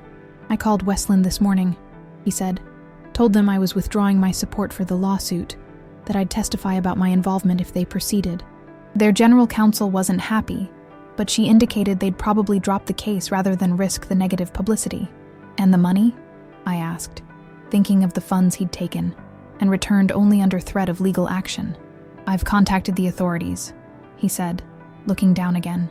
"Made a full statement about the financial transactions, the power of attorney, all of it. They're reviewing the case now, deciding whether to file charges.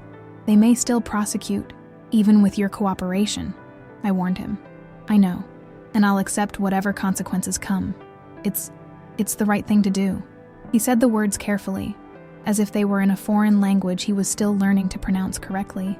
We talked for nearly 3 hours that morning, about his childhood on the farm, about the values John and I had tried to teach him, about where and how he'd lost his way, about Vivian's reaction to his confession, fury, followed by calls to her family attorneys, about the twins' confusion and hurt, about his uncertain professional future now that clients were fleeing his practice. Not once did he ask me to withdraw the complaints or retract the press statements. Not once did he suggest that the consequences he faced were unfair or excessive. There was a humility to him I hadn't seen in years, perhaps not since he was a boy, learning that actions have repercussions, that mistakes require both acknowledgement and atonement. As he was preparing to leave, Michael paused in the front hallway, looking at the framed photographs that lined the wall. His father teaching him to fish in the creek that ran through our property, his graduation from high school, John and I dancing at his wedding, the twins as infants in my arms. "I heard about what you're doing with the farm," he said. "The teaching center in the barn, the craftsmanship programs." I nodded, surprised he knew about the project. "Emma told me," he explained. She's really excited about it. Says she wants to learn woodworking like Grandpa. Maybe teach some photography workshops for other kids someday." "She'd be welcome," I said, meaning it. The Anderson Center is about passing on knowledge, skills, values, about building things that last. Michael's eyes filled again, his voice rough when he spoke. "That's a better legacy than a beach house would have been." "Yes," I agreed simply. "It is." At the door, he turned to face me one last time. "I'm sorry, Mom, for all of it. I know that doesn't fix anything, doesn't undo the harm or rebuild the trust. But I am sorry, and I'll spend whatever time it takes trying to make amends. To you, to Dad's memory, to the values you both lived by." I looked at my son, this stranger who had betrayed me, this child I had raised, this man struggling to find his way back to himself, and felt the first stirring of what might, someday, become forgiveness. "One day at a time, Michael," I said gently. "That's how your father and I built this house, this life. One day, one choice, one act of integrity at a time. It's the only way anything worthwhile is ever created." He nodded, understanding in his eyes, and stepped out into the autumn sunshine.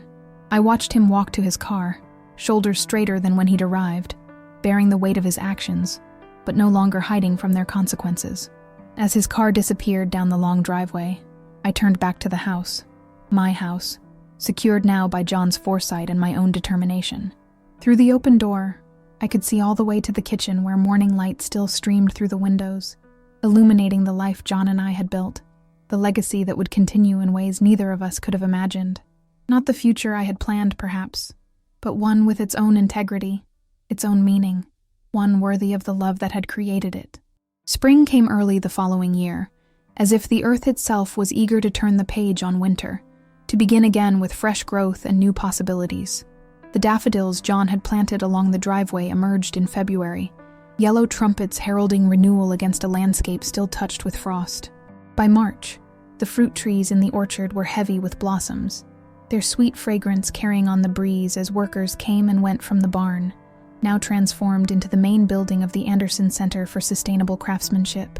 We were preparing for our official opening in April, installing displays of traditional tools, setting up workbenches in the teaching spaces, finalizing the schedule of classes and workshops that would bring the center to life.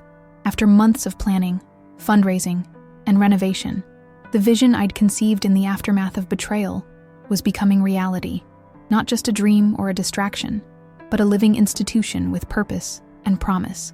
I stood in the center of what had once been the hayloft, now a light-filled gallery space where the history of American craftsmanship would be displayed alongside contemporary works created by students and teachers. Through tall windows, I could see the farmhouse where John and I had built our life together, the gardens just beginning to awaken from winter dormancy, the fields stretching toward distant hills that rolled like gentle waves to the horizon. "What do you think?" asked Sarah Jenkins, coming to stand beside me. As board chair of the Anderson Center, she had thrown herself into the project with characteristic energy and vision. "Will we be ready for the grand opening?" "We will," I assured her, smiling at her barely concealed anxiety. "There's still work to be done, but we'll get there." The we had expanded dramatically over the past months. What had begun as a small group, Sarah, Robert from the community college, Denise from the vocational training nonprofit, James Harrington providing legal guidance, had grown to include craftspeople from across the region, educators eager to teach traditional skills, volunteers who showed up on weekends to help with renovations and landscaping, and, most surprisingly, Michael. His journey back had been neither quick nor easy. The state attorney general had ultimately declined to file criminal charges, citing his cooperation and full restoration of the misappropriated funds, but the professional consequences had been severe nonetheless. His consulting firm had asked for his resignation. Several clients had filed complaints with regulatory bodies. Vivian had filed for divorce, taking the twins back to Philadelphia to live with her parents while the proceedings unfolded.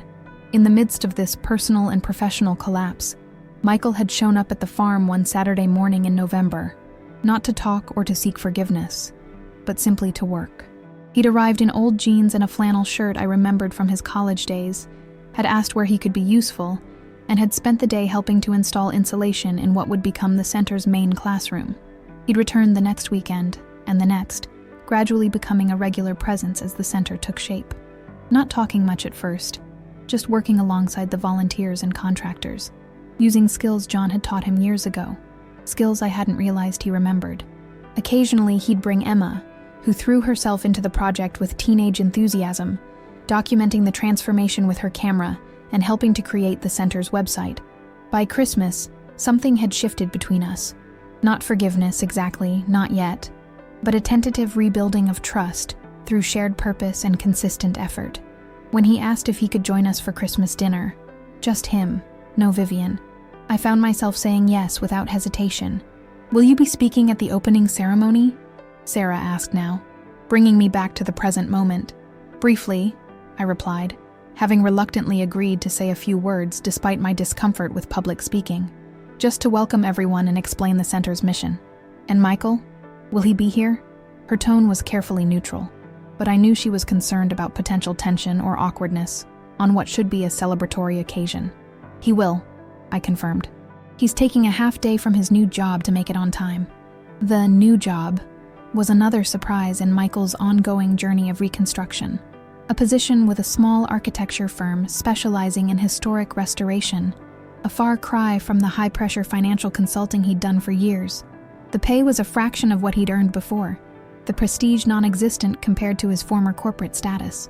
But when he talked about the 19th century church his team was currently restoring, there was an animation in his face I hadn't seen since he was a boy helping John in the workshop. "Small steps," he'd said when he told me about accepting the position, trying to build something real again. Those small steps had accumulated over the months. Regular visits with the twins even after they moved to Philadelphia, consistent volunteer hours at the center, honest conversations about what had happened and why, a gradual shifting of priorities from acquisition to contribution. Not perfect, not complete, but moving steadily in a direction that felt like healing. The grand opening of the Anderson Center exceeded all our expectations.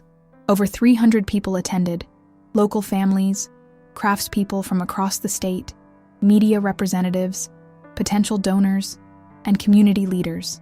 The weather cooperated with warm sunshine and gentle breezes that carried the scent of apple blossoms across the property. Children explored the hands-on exhibits, while adults admired the restored barn with its soaring timbers and state-of-the-art workshop spaces. When it came time for the formal ribbon cutting, I found myself standing before a crowd gathered on the newly constructed deck that wrapped around the barn's southern exposure. For a moment, stage fright threatened to overwhelm me. All these eyes, all these expectations, all this attention focused on a woman who had spent most of her life in the background, supporting others' dreams and ambitions. But then I saw familiar faces in the crowd. Marge from my teaching days, Walter Simmons from the bank, neighbors who had brought casseroles after John died, former students now grown with children of their own. I saw Sarah and Robert and Denise, who had believed in this vision when it was nothing more than sketches and hopes. I saw James Harrington, looking pleased and proud, as if he'd always known this day would come. And I saw Michael, standing at the back with Emma and Ethan, my grandchildren's faces turned toward me with excitement and something like awe. My son's expression more complex, pride mingled with regret, hope shadowed by the knowledge of how close he'd come to destroying what now united us. "Welcome to the Anderson Center for Sustainable Craftsmanship," I began, my voice finding strength as I spoke. "This place represents many things, a commitment to preserving traditional skills, an investment in our community's future, a bridge between generations of makers and builders." As I continued, telling the story of how the center had come to be, though omitting the more painful aspects of that journey, I found myself returning again and again to John, to his belief in building things that lasted, to his dedication to quality and integrity, to the legacy of craftsmanship he had passed down not just through the buildings he created, but through the values he lived by. "My husband believed that how we build reflects who we are," I said, looking out at faces now rapt with attention. "That cutting corners in construction ultimately means cutting corners in character. That true craftsmanship isn't just about skill, but about integrity, doing the right thing even when no one is watching." creating something that will outlast its creator. I glanced at Michael as I spoke these words, saw him nod slightly in recognition, in remembrance of lessons learned and then forgotten, and now, perhaps, being relearned through difficulty and loss. The Anderson Center exists to keep these values alive, I continued, to pass them on to new generations who might otherwise never experience the satisfaction of creating something with their own hands, of knowing a job has been done right, of building something meant to endure. After the applause, after the ribbon was cut and people streamed into the barn for tours and demonstrations, I found a quiet moment on the deck, looking out over the property that had been the center of so much conflict and was now becoming something none of us could have imagined a year ago. Michael joined me there, leaning against the railing, his gaze following mine across the fields to the farmhouse in the distance. "Dad would have loved this," he said softly, seeing the barn full of people learning the things he valued, continuing the traditions he cared about. "Yes," I agreed, "he would have." "Mom," Michael began, then hesitated, choosing his words carefully. "I know I can never fully repair what I broke. The trust, the relationship, the years we lost to my greed and self-deception. But I want you to know how grateful I am for this second chance, for the opportunity to be part of something that matters, something that honors who Dad was and what you both built together." I studied my son's face, lines etched deeper by the difficulties of the past year, eyes clearer somehow, as if the fog of ambition and materialism had lifted to reveal the person beneath. Not the boy he had been, but not the stranger who had betrayed me either. Someone new, someone still becoming. "Your father always said that anything worth building takes time," I told him, "that the best work can't be rushed, that quality emerges through patience and persistence. I think that's true of rebuilding too." He nodded, understanding the multiple layers of my meaning. "One day at a time," he said, echoing my words from months before. "One choice, one act of integrity at a time." As the afternoon light softened toward evening, I found myself surrounded by the community that had formed around the Anderson Center, board members and volunteers, local artisans and curious neighbors, 3 generations of my own family. Emma was showing her photography portfolio to a professional photographer who had offered workshops. Ethan was learning to use a lathe under the guidance of a master woodturner. Michael was deep in conversation with Robert about incorporating sustainable building practices into his firm's restoration projects. Standing in the midst of this vibrant, purposeful activity, I felt John's presence more strongly than I had since his death. Not as a ghost or a memory, but as a continuing influence, a set of values made visible through the work of many hands. The betrayal that had nearly destroyed his legacy had instead, through some alchemy of grief and determination, transformed it into something more far-reaching than either of us could have imagined. As twilight gathered, and people began to drift homeward, I walked alone to the old oak tree at the edge of the property, the tree where John's ashes were buried, where he had built a treehouse for Michael decades ago, where generations of Andersons had sought shade on summer days. In the deepening blue of early evening, fireflies were beginning to rise from the surrounding fields, their brief, brilliant flashes illuminating the darkness in patterns as random and beautiful as the connections that had brought us to this moment. "We did it, John," I whispered to the gathering night. "Not the way we planned, not the path we would have chosen, but we got here all the same." The breeze stirred the new leaves overhead, a sound like distant applause, like gentle affirmation. I stood there until the first stars appeared, bright against the darkening sky, then turned toward the farmhouse, my home, still and always. Tomorrow there would be more work to do, classes to organize, grants to write, a family to continue rebuilding through small acts of trust and forgiveness. The journey wasn't over, would never be over as long as I drew breath. But I walked toward that future with a steadiness I had thought lost forever. In the moment my daughter-in-law had sneered, "You own nothing." She had been wrong, of course. I owned everything that truly mattered, not in the legal sense of ownership that could be transferred on deeds or trusts, but in the deeper sense of belonging to, and being belonged to, the house John and I had built, the land we had tended, the family we had created, broken and healing now in ways we couldn't have foreseen. The legacy taking shape in a restored barn filled with tools and teachers and the promise of skills passed from hand to hand, generation to generation. These were the true possessions, not things to be grasped or guarded, but gifts to be received and then given away again. Not assets to be liquidated, but values to be lived. Not endpoints, but continuing stories written in wood and stone and earth and, most enduringly, in human hearts and hands that remembered how to build, how to create, how to make something lasting from the raw materials of loss and love.